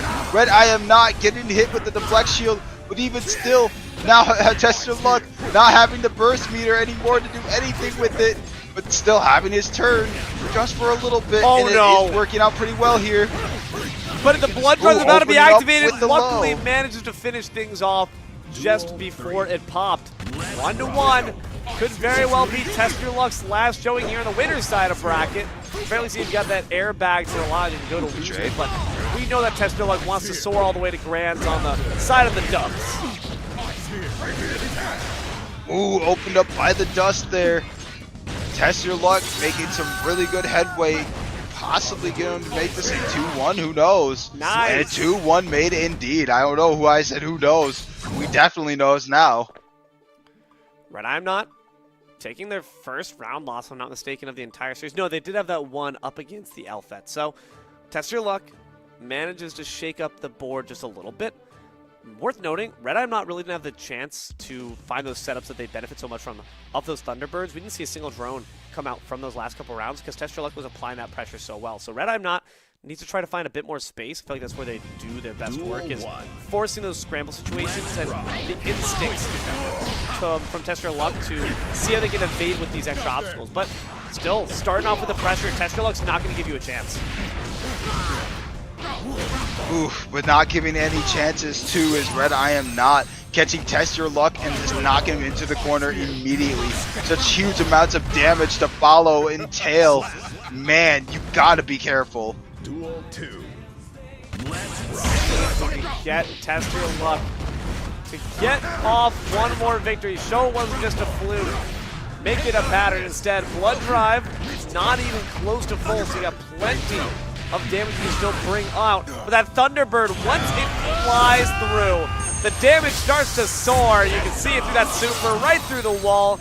Red I Am Not has taken no damage. Oh, really good pokes there from Professor Luck, keeping the Red I Am Not out of the air from approaching. But man, even quicker pokes from Red I Am Not, kicking Tester Luck down to losers to face off, I believe now against Kensei. It's going to be the winner of between Kensei and Danny. Whoever can get on through that matchup will be able to face off against our friend the Nagiryoki. Find out who it will be shortly. That's likely going to be that Kai. Oh my gosh, that is a really awkward little bracket. I'm sorry. I thought, I was like, wait, what the heck? Maybe the Amarillo. That's going to be that Kai up against Kai, man. We're going to see Kai Dittos once more. Hey, I mean, who knows? We might not see the Kai Ditto, but considering that Danny is the Kai master, this would be a really great challenge for Kensei as opposed to the Mike Saftig match we saw earlier, where Mike tried to pick Kai and have a little bit of that, like, alright, I picked your character, ha ha ha. We'll see shortly. I've got to say, even Mike Saftig was able to give him a run for their money shortly. Got one round victory off. So Danny's now your raid boss. You feel like you've done enough side quests, you got enough EXP grinded out that you can maybe get the job done. I wish you best of luck, but it will be Red I'm Not taking that 3-1 up against Test Your Luck. They'll have some time to reconsider their strategies as they try to bide their time, wait for whoever wants to approach them in that loser's final slot, and then we'll head to Grands. But, like we said, right now, Danny Almas up against Kensei to see who ends up taking it for this one. But as you see on the board down below, it could very well be the Sin. You never know what they're going to pull out. We've seen quite a few interesting picks today. Yeah, no, and I mean, like you said, it seems like today's the night of just being experimentative, you know, wanting to play all these different characters or wanting to try out all these new matchups that are not as, you know, readily explored in at least the Breakout series or, you know, what we have seen so far. But who knows? I mean, if there's another mirror match, or if it ends up being Sin versus Kai, either one's going to be pretty interesting. But Kensei could also play Unica. Who knows? Like, we really could. As far as what I'd like to see personally, I think what you mentioned before makes the most sense. If you are trying to learn how to play the best Kai, play the best Kai. But actually, it's Danny who's going to be switching things up. It seems they're the ones stepping up to the Sin. Kensei stood up on that date. Says, I thought we were going to match today.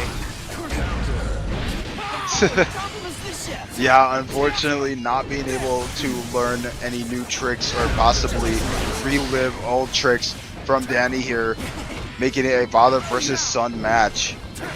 But very slowly but surely, Kensei is kind of wiggling towards the corner, but Danny is getting a huge wall break combo here with the super. Wow. Father showing son, you still got a few more tricks to learn, buddy. I'm going to take you back to school. Get you that education you need so badly in terms of how to win this one. He doesn't need any lessons, though. Kensei puts him back in the corner, finds the PRC, tries to reverse that corner positioning, but Sin now on the defensive. Ooh, what? Danny, what are you doing? Whiffing, getting bopped. There was definitely a moment of just, what are you doing from Kensei there, as we've seen Danny just continuously spamming beat driver. I mean, I respect it, but man, a quick low jab there to catch out Danny, who's just pressing and pressing and pressing. And I mean, that's something that plain Sin, you do at least get a little bit rewarded for that, but you can't get punished nonetheless. How old was this man when he had Kai? They look the exact same age. They look like they're twins. That guy must don't think about it. Don't think about it. Trust. You're right. My bad. Just like Reflective Shield, we don't. Yeah. No. Like since a 5-year-old, it's okay. Looks like it. I mean, kind of crazy, but he's got the combat skills of a veteran. Going through there with his own Ride of Lightning attempt. The knockoff version, the Wish version, or you could even say the OG. He is older after all, but a good get off me on Wake Up. tries to put the pressure down, but you can tell that Danny is not amused. Quickly going to end that attempted resistance and puts this one up 1-1. Yeah, no, and speaking of going up real quick, we got a huge donation from Wild Zappa. Another $50 to contribute to the winning pool here. Now bringing up to 109.75. Some crazy work from everybody supporting the Matcherino. And once again, just shout outs to the Matcherino in chat, !Matcherino. You can tap in there and go ahead and claim a donation code if you do not want to be able to contribute through more means. It's just a small means of a way for all of the players, and always much appreciated for anybody who does contribute, such as Wild Zappa and Joker earlier. But I mean, even for just all the different contributors, man, I don't even want to go down the list. We have too many matches. And as we're already trying to sit here and go through that stuff, Danny takes the first round. Well done on that Sin, showing that they are by no means a one-trick pony. Kansas gets to figure out some new tricks, though. In terms of this matchup, father v son, the battle of the domestic. Is it going to be just Sin on paper wins, or is it an even keel match? What does Akai need to do to come out on top? Honestly, it just might be kind of watch what Sin does and do as you do as Kai. I mean, Sin unfortunately has a lot of really crazy pressure tools that doesn't immediately offer the road for, oh, I can actually do something with this. Ooh, but really good grab there from Kensei. A Kai classic of getting your setup, just kind of being a bit in your opponent's head already, but Danny is not one to be pinned down. Ooh, rides the lightning right through that wall. Gotta be this tall to ride it, I suppose, and Kai meets the requirements. Right in the corner, one more wall break. Destroying this poor kid's childhood home. Yeah, no, run up and grab in the immediate option that of all options, really. I mean, Danny right now kind of going up against Kensei with just a lot of aggression that's making Kensei second guess what to do next. We're seeing a bit of a shimmy there, but a good DP from Kensei to not necessarily let Danny keep running all over, but Danny getting the burst bait. Running all over Danny plans to do. Dear God, this corner pressure from Danny is just unmatched. The moment they start to step up, it doesn't feel like Kensei ever has a moment to breathe. It's just wall break after wall break. Danny says muchas gracias, but you just spanked your son in front of 20 Twitch viewers. You're a terrible father. Yeah, no, I mean, it is a bit odd. Sin is quite the character, but yeah, I mean, beat up your dad. Best message to garner from this. Well, so far, Danny with these grabs has been bringing them together now into this corner, just continuously mounting positioning power as well as just damage too. How does Kensei get themselves out of this corner? It's a question they've yet to answer. It doesn't look like they're going to find it yet either as they continue to get beaten down and busted through that wall. Yeah, Danny setting himself up in such a good spot here. Kensei having to deal with all of that pressure and getting gotted. Man, Danny is on a just tear right now. It's crazy they've been playing that Kai so well up to this point, and they bust out a character that looks almost more oppressive. I shudder to even imagine saying that, but it is true. They seem to be playing that Sin so fearlessly. Great backdoor, put them in that corner, and lay down the damage once more. I plant my flag down and I conquer you for Spain.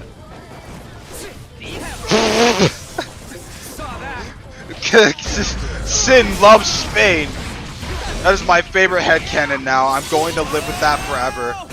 You got it. Tell everyone. Now Sin's trying to, just play around right now.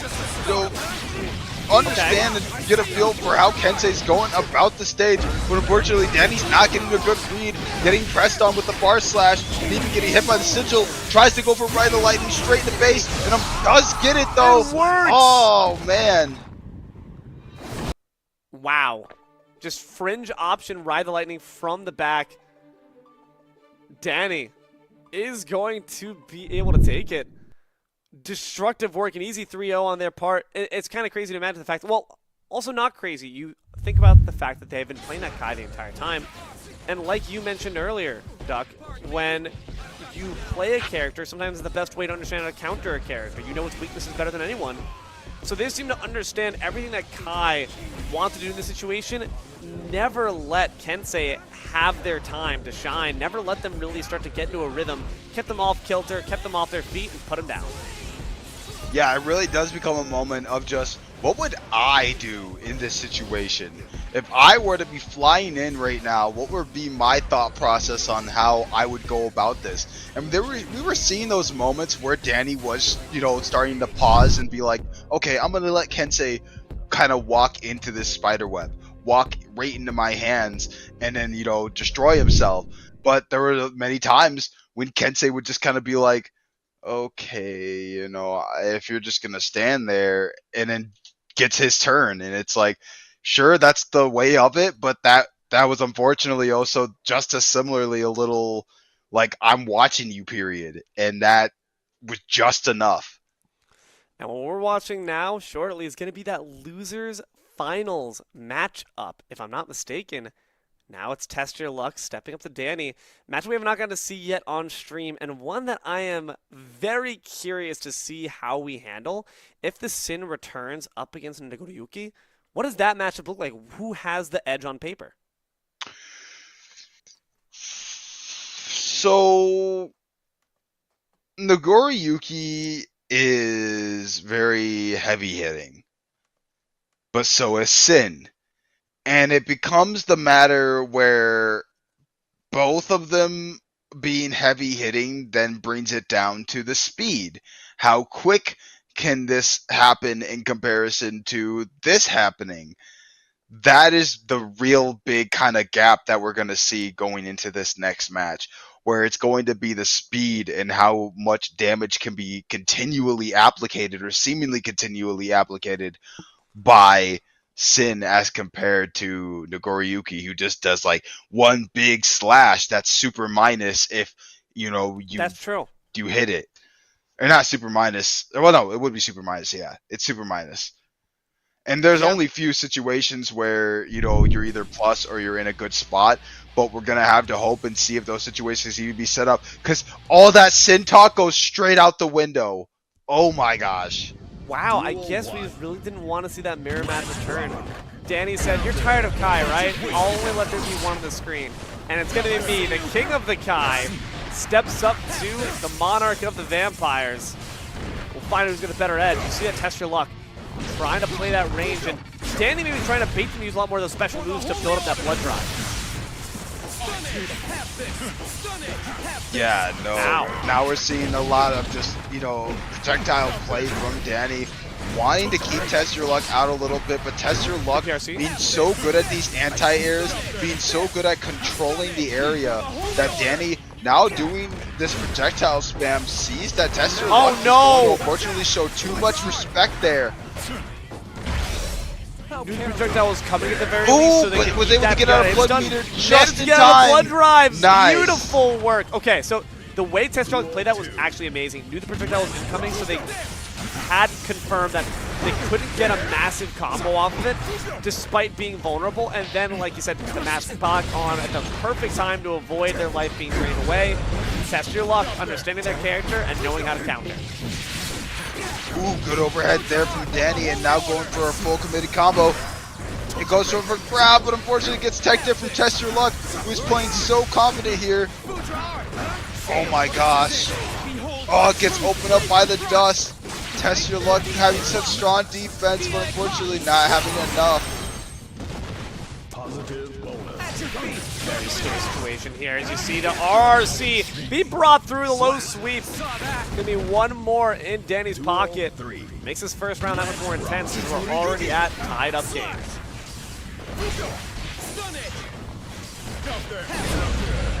Ooh, good anti-air there from Test Your Luck, who's going to be able to combo off of it so nicely.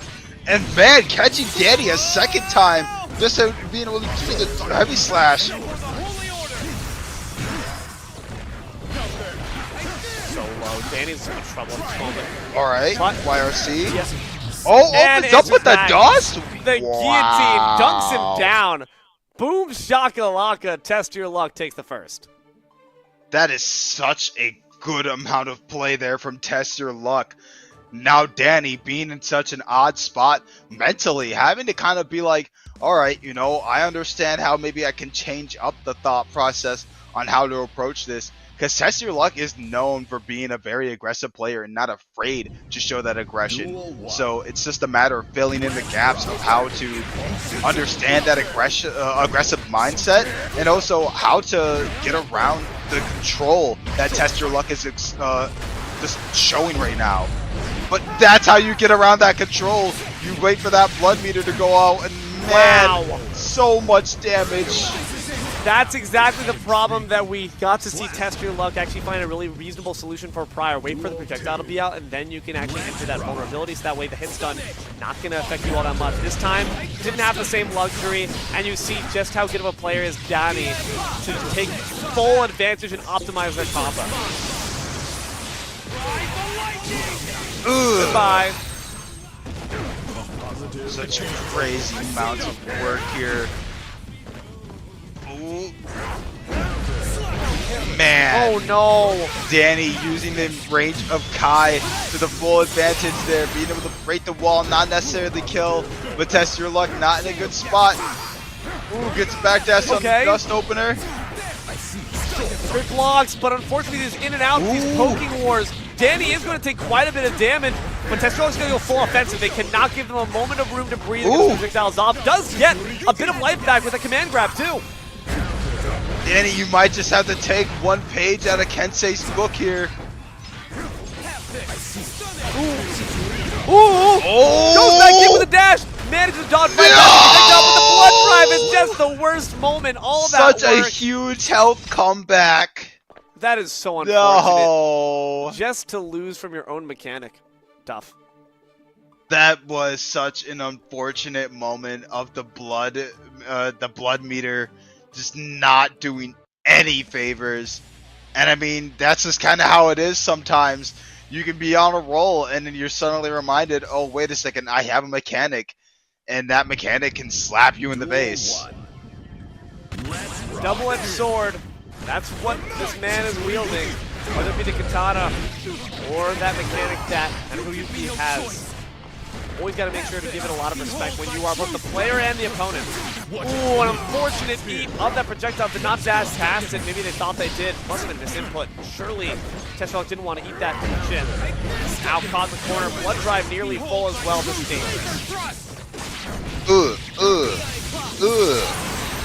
Yuck.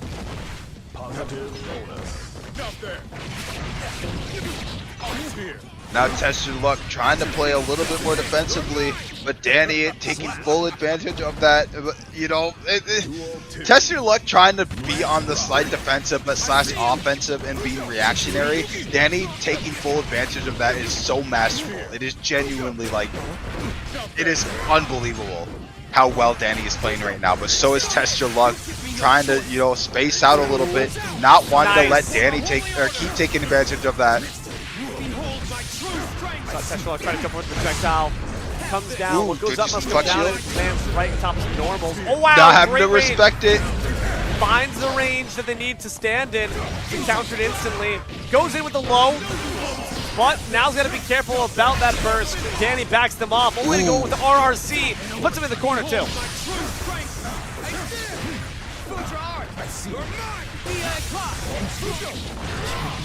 Ooh, Test Your Luck locking in and now making it basically 1-1 for both of them, which really good spot to be in as opposed to being the 2-1 deficit round-wise. It's definitely been the most close match we've seen on stream to date tonight. It's gone 1-1. Almost 1-1 in the rounds each single time, each round. I don't think we've seen that pattern as we continue forward, but and now focus on the present, focus on that wall break. That's good luck. A lot to work back. Ooh, really great use of the White Waddle Assault there to get through the projectile, but straight into the arms of Danny, not being the immediate greatest after that point. So one more in their pocket. But given the indication so far, we've seen that Test Your Luck is very comfortable playing back from a deficit. The issue is that Danny just seems to understand each character's weaknesses so well, understand their range. Like, we saw the way they played around some of the normals coming out in Nakoruyuki, and it's kind of insane how Kai, who's much more of a dinky-looking dude, can somehow actually outpoke that massive katana. Duel 1. You would think that, like, you know, with how big Nagoriyuki's sword is, it would be such a different outcome. But like I said earlier, you know, it almost similarly becomes a situation, instead of it being the fact of, oh, who can be aggressive faster, it's who can be ranged faster. And, I mean, Kai's the faster Nagoriyuki when it comes to range. You know, both players can press slash, and Nagoriyuki's, like, tilting his blade about to, you know, shove it forward, while Kai's already shoving forward with just, like, a thrust. Well, getting shoved in the body bag right now. Test Your Luck might be looking right now at their last round of the entire day. And the damage just continues to be poured on thick. Danny says playtime's over. Yeah, no, Danny is on match point here. So if Danny's able to make it, it will be up to grand finals with the chance at a run back. Okay, dash in. This is the low, but Danny was already up high. Managing the counter as well. It's going to be a lot of fat damage. Great grab. Ooh. Grab. Not necessarily over till it's over. Wow. And man, Test Your Luck showing that fact. You talked about this before with a different character, but it's the same case here. Patience. Test Your Luck has it. They made sure to wait for that turn of Kai's to be played out, and they responded appropriately. One move was all it took in comparison to the flashy 50-piece combo Kai was trying to put together. It doesn't really matter if you have the right timing for it. Gosh. Keeping them up against this wall Oh for the maximum amount of time. They got the burst too! Oh my god! It's even Wow. up. Test Your Luck making it a 2-2 from literally snatching a defeat from the jaws of victory there. Danny, matched point in everything, and Test Your Luck running it all the way back. That type of mindset is the one that is definitely needed if Test Your Luck is to prevail here going into the grand finals. But there's one more match to decide if that's even going to be a fate to be explored. Resilience, persistence, perseverance. 2-2. Last round here in losers finals to decide who's going to ascend to the very top. Danny's always been able to get the first blood, so to speak. Always gets the first hand, always gets the first amount of damage, but Test Your Luck, so tenacious, always able to come back from massive deficits. Ooh, good counter pokes. Now it's kind of moving back and forth. Test Your Luck trying to look for windows to open up at, and Danny choosing to take full advantage of that window and closing out the last little gap of health. But now they gotta finish things, and Test is never going to let you do so without a very strong fight. Dig in your heels, bare your fangs. A cornered rat is most dangerous. Yeah, but that blood meter is definitely looking a little high right now. Test Your Luck needing to be very careful here as Danny is doing so much damage. Back offensive. IRC. Trying to put him in the corner. Walks him down, goes to the dash, but instantly the pressure is there to match. PRC on the jump in. Tries to go low, but Ricky had that one red. Good slash there, but it worked. Once again, approaching that blood meter. And even if you're able to get the hitbox on it, might not be worth it. Last bits of life left. Can they come back? Whoa! Blood Drive to spare. The damage. YRC responds, and that will be it. One last poke to the gut, and the vampire will fall. Overall, a great job by the Holy Knight. It is going to be able to finish that one off, and it will be Danny moving on to face down Red I Am Not.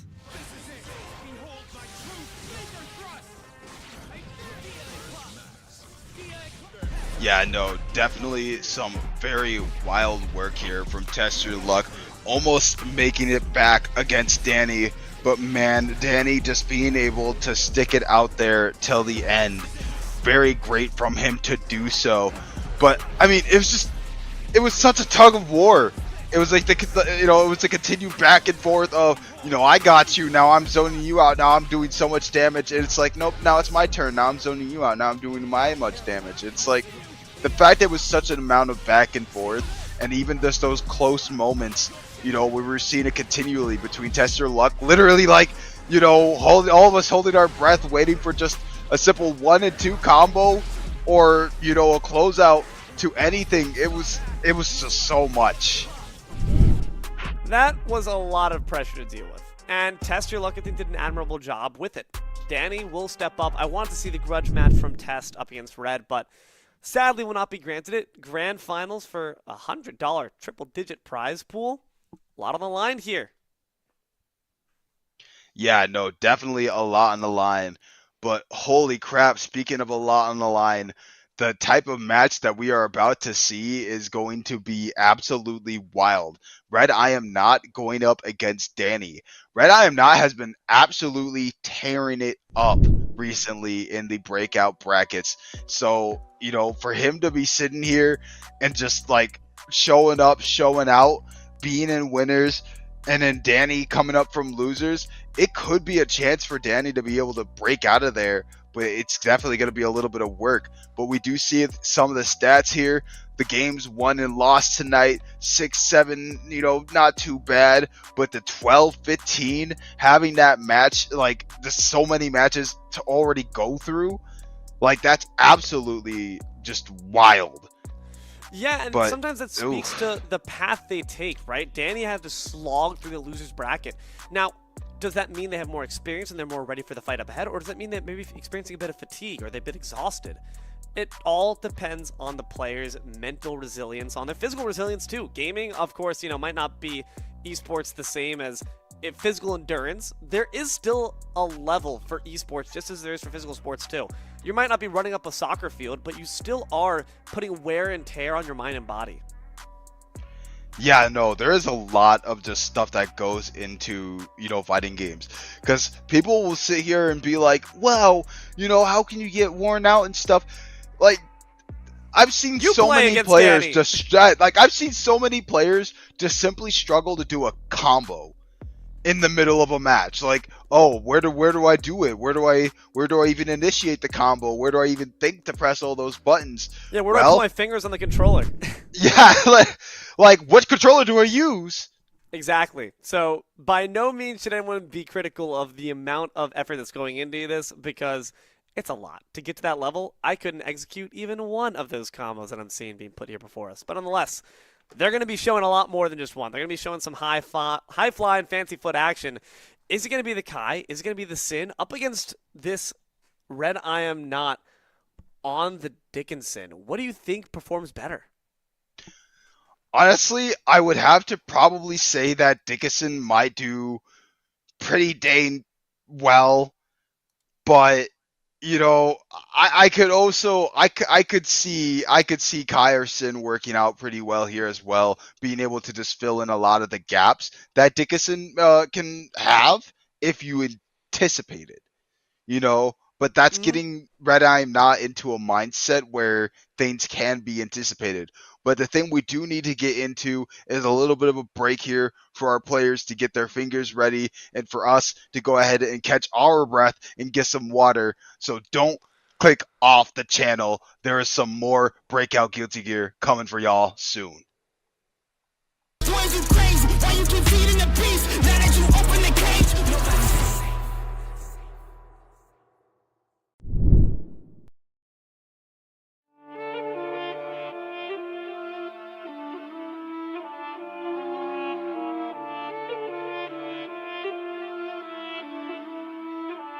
I love when the good news coming in on a day-to-day. Already know what's happening, I don't gotta shake the 8 big move. the right direction. The trip continues, every W's a psychedelic. Journey over accolades, divvy up the accolades and tell them boys to have a day. Give and take, and I love to give. Give and take, and I love to see the bros hitting milestones. Gone, get your shine on, brighter than an iPhone screen. Anybody trying to take a piece of pie home, try a song, shape a stick or drop them like a pine cone.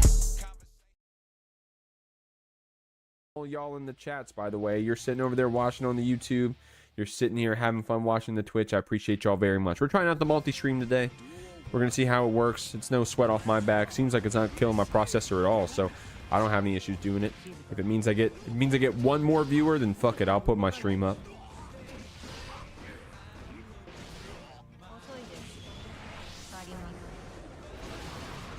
Going that Tatsu super.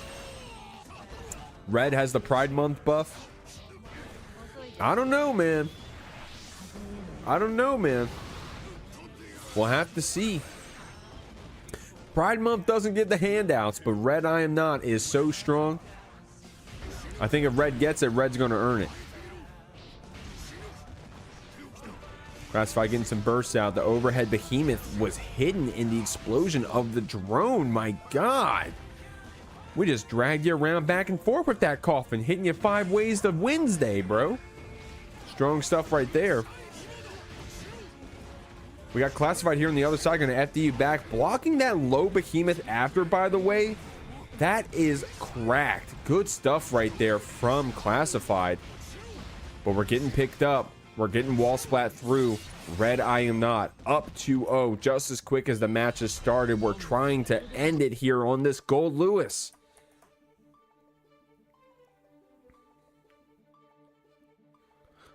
Us queers have an unfair advantage this month. I'll abuse it, says Ant. This is my month. Us queers. I feel like I can't read that out loud. I feel like I'm not allowed to read that out loud. For all us talentless queers, you must perform. Am I allowed to say anything I'm reading out loud? I'm just reading their messages. Dog, you already did? I guess I should stop. Okay. Here we go. Getting thrown here in the corner. It's fine. It's fine. Okay. Well, I won't abuse it. I don't even know if you're allowed to stream during this month. Oh, well, I'll see y'all. Guys, I'm only allowed to stream for half of the month. When June 16th comes, I can't stream anymore. So, sorry about that. Here we go. We're getting super through. Ant said, don't worry, I'll take over. Ant, hey, Ant, you want the Jeekly, bro? I'll give you the keys. I'll give you the keys. My password is 321789. All right, here we go. We're getting super right through. We tried to go for that 2S. Red I Am Not was ready to answer it. The Antley every Friday. Okay, I'm here reading the chat. Classified is fighting for his fucking life against this Gold Lewis right now, bro. Red I Am Not holding the, down back with FD in the corner. But you get the single hit into that Tatsu confirmed Classified, dude. Look at that damage all of a sudden. Oh, nice JK right there from Red I Am Not, calling out possibly an anti-air attempt from Classified. Have to block that gun. And Red I Am Not was saying, hey, homie, I'll go ahead and take away all your meter or your HP, whatever you want to give me. I'll just spend this security because I'm feeling pretty confident about myself right now. I got some tension to play with. Spent it on the way up, getting the OTG there on Classified, and that's going to be the rounds. Red I Am Not going to be moving on to this loser side of the Jeekly 60.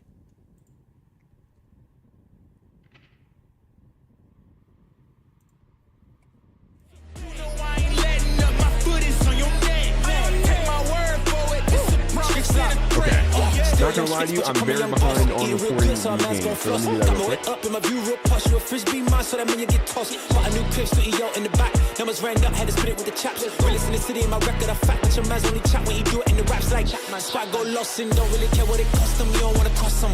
My lifestyle awesome, couldn't decide if my gal want it too, so I butt them. Don't run track, but I run up a check. Run, do it real big, gotta one up the next. Point to the sky with the one up, I'm blessed. I'm young, rich, and black, so you know I'm a threat. You crazy, why you keep feeding the beast? Now that you open the cage,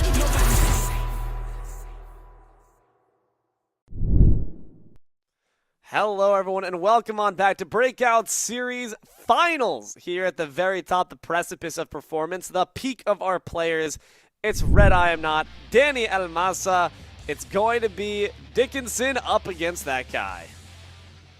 Yeah, and we're going to have to see if Red I Am Not's literally just going to have the gambling mentality of, I just can't stop winning. Because holy, literally Red I Am Not, if anybody was just watching that in-between section there, just went and won a whole other match, and now is going straight into this match. And I mean, Danny's definitely no pushover. It's going to be a slog, but a slog that Red I Am Not is very willing to take over right now. Follows the Thunderbird with an amazing grab. Again, whenever you give Red I Am Not the chance to use those Thunderbirds, it's just so much pressure mounted with no answer. Gosh. The shoulder charge and the uppercut. That's all she wrote. Red I Am Not starts off with a resounding first duel. Yeah, no, these DP whiffs from Danny are ending in some very dastardly outcomes, which, I mean, this is not the first time we've seen it from Danny now, but man, still. Trying to condition him to expect that grab, and instead comes with the overhead. Gets the burst off, but clearly playing very far from behind. Danny's got to try to use their range properly. I think it's good, clean damage off. Projectiles are good, and able to back away enough for the Thunderbird to not find the mark, and now they can approach with their own. Here comes the Lightning. Very interesting choice from Danny here, playing a very unique play style that is kind of forcing Red I Am Not to not have as much freedom as he initially had there. Okay, wall break. Managing to use that RC just perfectly. Using far more damage. Finds the poke too. I love these backdashes from Danny. Always followed up by those range extensions to really try to abuse the fact that Red does not have that range. Just like the Ryuki, Kai's sword deceptively long with his poke ability. Yeah, I know, and definitely want to say it while we're still here. Danny, because he's in losers, if he does win here, still needs to win 5 whole more games to take back the entire bracket for the rest of the night. So it's going to be a lot of work for Danny to do so, but Danny's still doing so well against Red I Am Not, who seem to be so just oppressive with his play. And I mean, we were seeing a lot of damage coming out at first, but man, just cleaning up a lot of that work there. Trying to slow down a little bit. One more Ride the Lightning. Gonna put him through the wall, but still a bit more to choose. They're gonna require one more solid combo for Danny to take his first one. Super in response, not even near the wall, does not matter, just raw. Ooh. But a great counter. You're gonna be able to shield all that damage. Yeah, and a really good attempt there, but unfortunately for it to not work out, and even the little like PRC after combo, you know, both not really landing their mark, and that's just kind of something that Danny can take advantage of. It's just, it's honestly quite curious to see Red fall for more than a round. I've said this before. We've said this before. The fact that you don't oftentimes see players string together multiple rounds, especially at this level of play. It's typically that seesaw, that back and forth, that scale being balanced. But Red, I'm sure in a little in between to reconsider their strategies between bouts. Hopefully he's going through new strategies to continue their streak of dominance that we've seen up till this point. Hopefully indeed, as we're seeing a little bit of pushback here from Danny.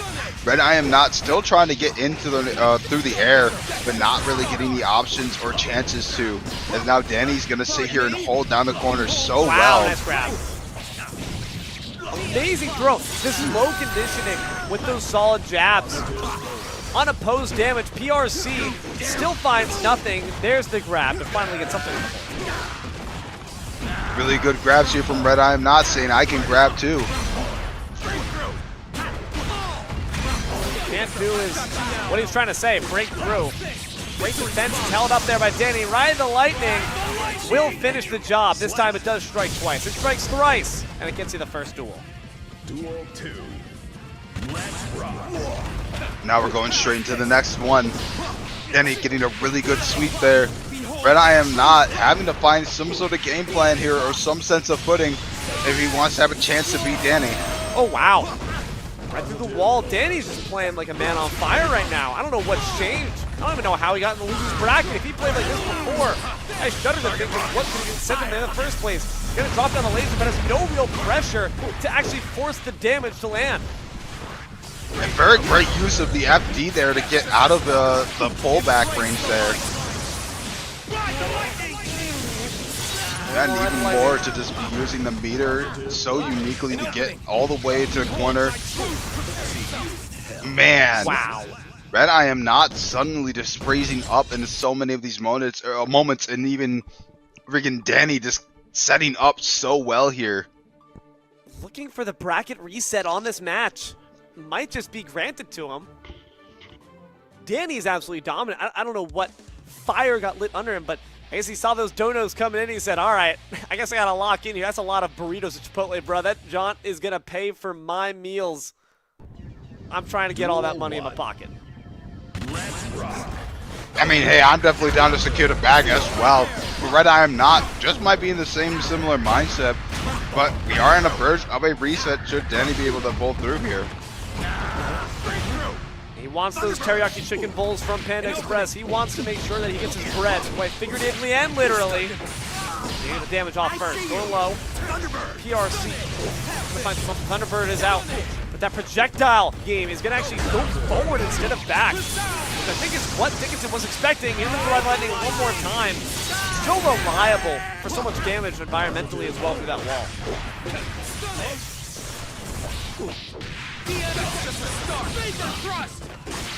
Yeah, definitely really strong combos here for Danny, who is just continually breaking wall after wall. Red I Am Not literally on the ropes now. Danny, match point. Even footing for the potential bracket reset. Red I Am Not at the very least has all that cushioning, has all that blubber to lay back on. But I don't know, maybe we need to slim down, chew off the fat, and start to get down to the lean meat that makes your gameplay so good. But I don't know, just we're seeing a different Red I Am Not, or maybe a completely different Danny. All this pressure. Thunderbird's out, looking for the grab, in danger after so much time spent playing passively. And Red I Am Not's going to put you in danger for a different reason. YRC, and they find damage off it, goes right above that projectile and begins to lay down the heat. We are seeing Red I Am Not starting to have a little bit of pushback against Danny here, not letting Danny just have this road to a reset. Wow. Duel 3. Let's rock. Won't come that easily, little whippersnapper. I'm still the leading reigning champ around here for a reason. But to be fair, Danny has won 2 titles. Red only one, trying to answer back that number right now. Trying to put their name in the conversation of Breakout GOAT. I would certainly say that Red I Am Not is the winner of last week's Breakout, so you know, him wanting to go ahead and win here is just him wanting to reinstate his current claim to the title at this moment. Ooh, danger once again. Danny being forced to play very passive on these burns, and it's consistently putting them in a dangerous situation, losing all that meter.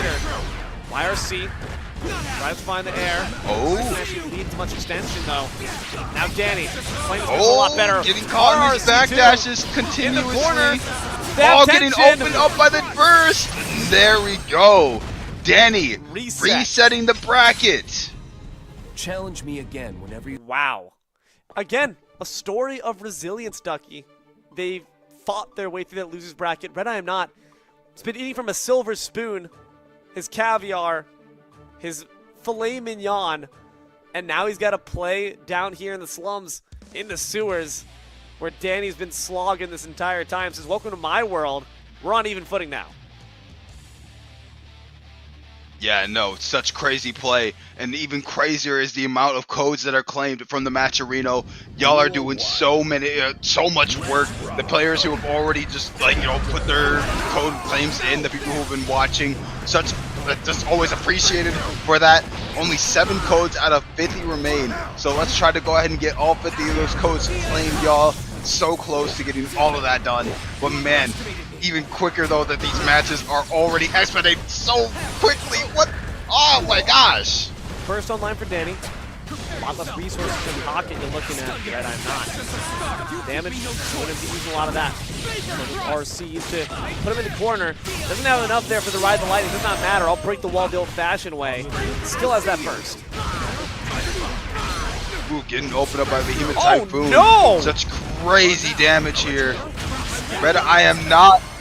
Oh, I got the first. What just happened? That was a classic moment, man. I mean, burst meter builds when you are either blocking really heavy attacks or you're on the really good offensive. And now we're seeing Red I am not having that burst meter himself, so he can possibly have a bit of a get off me from Danny, who might set up possibly later. Oh, and here we see it. What? Countered. Not going to be able to do anything. Thunderbird in the corner. Beautiful pressure. Up doesn't go for the grab. Instead, just keeps trying to apply that chip. Gets him out of the corner, but at the cost of nearly half his life. No, such crazy combos there. Oh, the jump back from Red I am not, unfortunately, jumping straight into the stun dipper. Trying to get that damage here. Use the gun at long range. Gotta be careful. Do the damage. Outrange once again, though. We've seen how great Danny is at abusing the fact that this Kai has just such amazing poke from the mid to long mid range. Gold Lewis, unfortunately, can't compete despite their big size. Their weapons just don't quite match.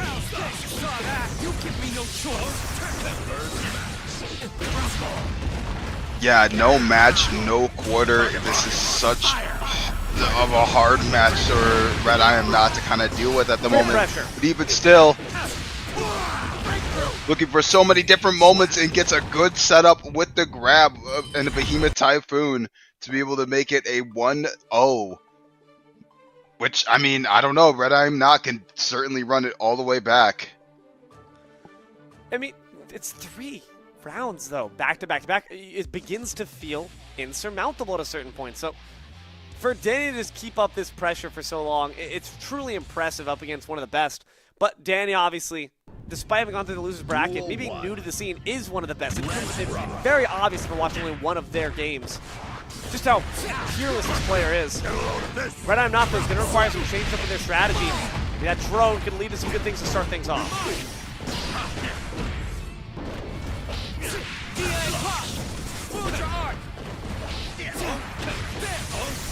Seeing some really good pokes out here now. First is the response. Now we're seeing Red I am not starting to play so well here. Being so patient and waiting for Danny, who's, you know, kind of trying to play with the same anticipated mindset.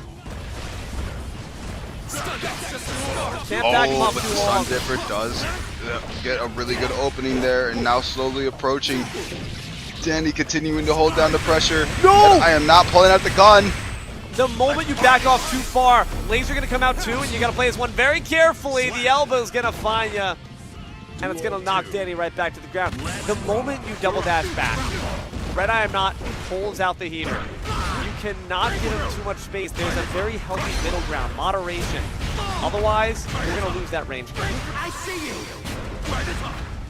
We are seeing in. Really good work there from Red I am Not. Danny, despite having such good defense, is getting absolutely opened up here. And a perfect even coming out. Red I am Not now 2-0. 1 point away from taking it all the way. Tragic. Danny comes so far only to be swept after the reset. Was maybe getting that reset the last of their strength? Do they not have any gas left in the tank? We'll find out now as we head to match point.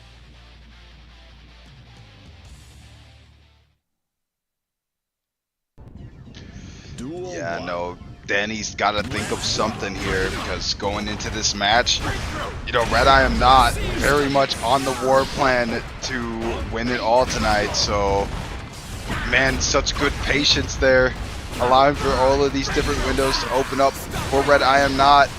Oh, possibly was looking to get a bit of a burst bait there, but unfortunately was still in the middle of a tactile. Fighting back from the corner, but Red I'm Not really feeling the pressure just yet. Instead, Danny putting himself into danger. That roundhouse went out the projectile on wake up. It still moves through, but it does seem like Red I'm Not very well adjusted to these combos at this point. Watch him just flawlessly. Ooh. Really great use of YRC there.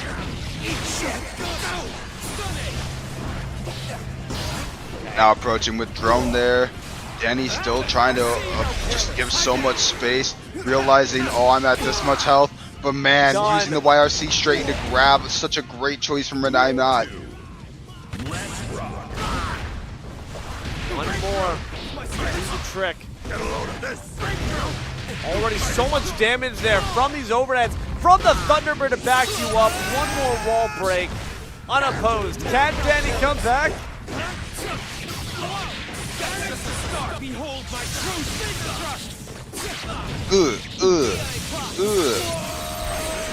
Possibly half health. Danny is pretty low, but not necessarily over till it's over. Oh, and well, now it is over. The home run. Red I Am Not will make themselves up on the leaderboard, put themselves up as our champion for the night. They now match Danny's count, 2 titles for 2 titles, and they are able to earn that sweet, sweet prize pool. Yeah, and a back-to-back win is definitely a very nice feeling to have. Probably after just a week, last week, getting, familiarized with a lot of the scene, a lot of the players, and then now this week to just be so prominently dominating, just making such a name for themselves so quickly. It's very fun to see the amount of play come out from Red I Am Not. Give your flowers to this Golden Dickinson. This man is insane. Managed to dominate all through the winner's bracket. Had some speed bumps there in the midst of that grand finals, but only up against our friend Danny, who really certainly earned that reset. Unfortunately, just couldn't quite do enough to put down the Gold Lewis after all the momentum they built up charging forward. That will be the victory in their side. That being said, you guys have been watching, you guys have been supporting the stream and our players for this entire time. You guys can get to watch the little bracket as we move through after this replays to check out the landscape where we've seen so far. But man, it's been a long journey. The result was what was expected. If you were watching the very beginning, you might have said, hey, this Golden Lewis has got something different. Red I Am Not. What you are is the victor. Yeah, no, just solid play all the way from beginning to end. Staying in winners all the way through and through. Not necessarily keeping like every single round, not like a flawless victory, but even still just staying in winners and continuing to go all the way throughout is just a really good thing to do. I mean, it's kind of what he did last time, where he was just always in grands, and it's like, oh, dang, okay. Or not in grands, but always in winners. And he's just like, oh, like this guy's just literally dominating so many different players. And you would think that Gold Lewis, being the big body character he is, you're like, oh, maybe he would struggle against XYZ. No, he really doesn't. I mean, he has his shortcomings in the moments that it does, but the moment that, Red I Am Not locks back in, it is just, it's a different game. That character is deceptively speedy, as well as the options you have to put pressure on. That drone, the way they play around it, I think, is a very large linchpin of their offensive capabilities. The laser setups we got to see, beautiful. I think there was a very reliable bread and butter that Danny would keep going to, which is that wall break from the Ride the Lightning. But it wasn't enough. When you don't have that tension meter built up, and you're using a lot of it for those RCs, you're trapped in a corner. You're going to get caught out when it just comes down to technical, strong, fundamental play. Red I Am Not is going to be the victor in that case. But that is going to be our show for today. But before we do go, y'all have been supporting our players. You've been supporting the stream. How about you maybe support our players in a different way? We do have some news in terms of Danny having a bit of a personal situation where he is being forced to move, and he is also trying to crowdfund some money, a goal of about $2,000. If you guys were donating to the stream, if you guys maybe were thinking, maybe I'll save it for next week, this is a great cause that you guys can help one of our community members out with. Please check out his Twitlonger, check out his Twitch, check out his goal, and try to see if you can muster up a bit of spare change to make a big difference in one of our players' lives. Yeah, no, definitely. The, player experience when it comes to personal funding and just the living situation, it can always be so dicey because you're between an actual job, between playing your games, between trying to go and travel out to bigger major tournaments and stuff. All of these different things you have to fund so much money into. And then when your, at home situation changes or your job situation changes, it can literally lead to just having to be like, holy crap, like I have to drop a lot of things to try to make ends meet for this, and it's cool that despite a lot of the going ons of the situation, that Danny is able to find the time to be able to come and play in all of these different tournaments and stuff, and just hoping all the more that going forward, Danny is able to make up this money and is able to get back on his feet and do as he does or do what he wants to do going forward, given the circumstances. So definitely support the players, help them get themselves into the spot that they need so that they can keep playing and entertaining for everybody, man. It's definitely rough out here. Absolutely. So please, if you enjoyed watching him play, maybe you'd also enjoy supporting him a different way that you could. So check out the links. They're in the description down below in the chat. Farrah's dropping them. Please, any means you might have, it all means a ton. But that being said, that is all we're going to have for you here today on Breakout Series Guilty Gear Strive. I've been D-Lo, joined here by my friend Deep Freeze, Ducky right beside me. We've had our prod gods up in the sky, our friend stars. Please thank them for all they do. We could not yell at games without them. And last, but certainly not least, thank you, loyal, obedient viewer, for your time. We hope you've enjoyed these series just as much as we have. Keep an eye to the sky for more Breakout content coming at you. Until then, good games and good night. Yep, peace, y'all.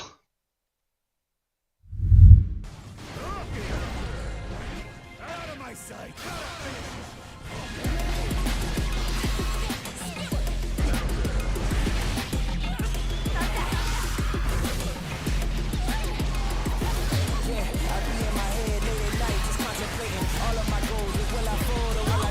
I got adversity, two options. I can handle it purposely, or I can let it murder me. But sign up for war, point out the target, show me the giants. Hold your applause, just getting started, sitting the lions. Ambition ain't for the weak. I see it before I speak. Ready and willing, is you ready?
Pardon me?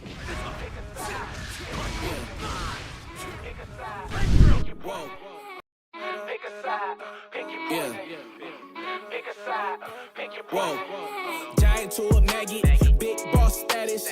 Ain't gon' lie, I really wish they would like a cabin. I ain't do no front and get my money on the back end. Yesterday's price ain't today, now we taxing. Way out the fear, ain't no way out for me. They always told me I'm the wave, like I'm way out. And see, I know some real ones turn state, ain't no way I could be out here living like a villain, only way up for me. Moving out after purges, I give time if it was worth it. If you coming for my fam, then you know I take it personal. Say that you the GOAT, I asked around, I never heard of you. Rocky road ahead, and there's some things I had to hurdle through. Pick a side, pick your poison. Pick a side, pick your poison. Pick a side, pick your poison. Ain't no picking on me, y'all about to get me going. Yeah, pick a side, pick your poison. Pick a side, pick your poison. Pick a side, pick your poison. Ain't no picking on me, y'all about to get me going. Yeah, windows down so all the haters see me. Back then they didn't want me, now they wanna beat me. Keep the grass cut low, cause them snakes still sleazy. Always knew I had to glow, I just had to find a reason. Walking around looking like I own the place. I don't waste no food, man, I always finish off the plate. Ain't come to play, trenches baby, can't believe we made it safe. Something out of nothing, yeah, we made a way. So hungry, think I overate. Every single shot, then I'm thinking John Wick. Every loss got a lesson, every make got a miss. I can't even think of a man that had me terrified. We got options, pick your poison or just pick a side. Pick a side, pick your poison. Pick a side, pick your poison. Pick a side, pick your poison. Ain't no picking on me, y'all about to get me going. Yeah, pick a side, pick your poison. Pick a side, pick your poison. Pick a side, pick your poison. Ain't no picking on me, y'all about to get me going. Yeah.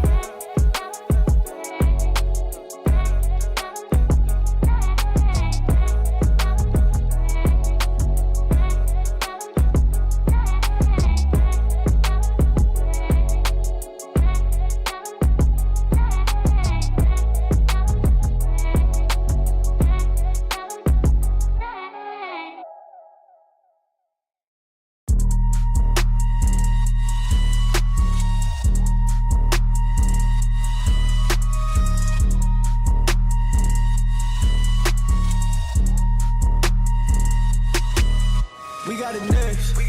That's how you finesse. We come for they next. We come to collect. Did it all on my own, yeah. When it brought it back home, yeah. Now they calling my phone, yeah. But I'm all in my zone. They not a threat. Tell them reset. When they're at their best, we still not impressed.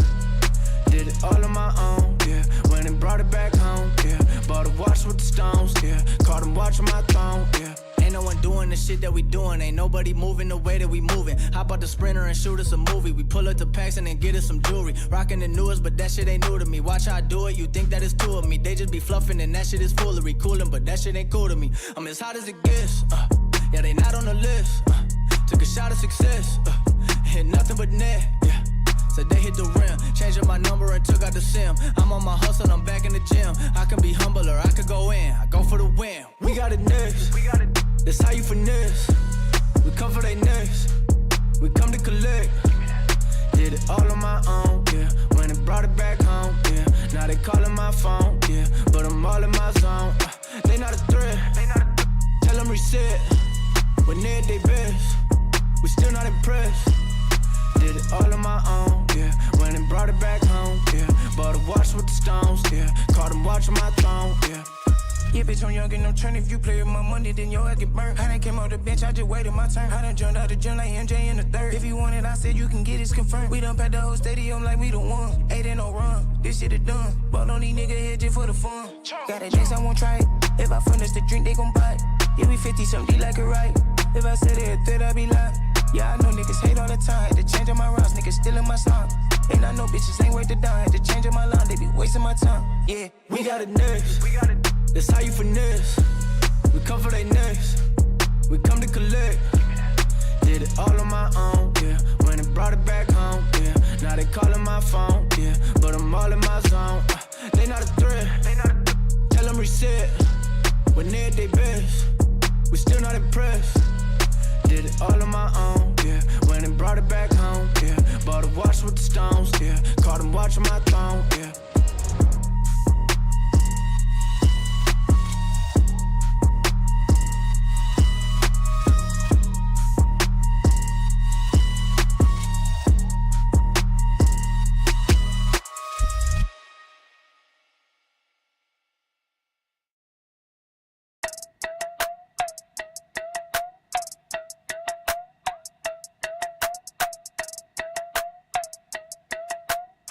Hey, what up, say? Yeah, all my life I told them I would do this, now I done it. Even as a child, they tell me that boy, you're the Sunday.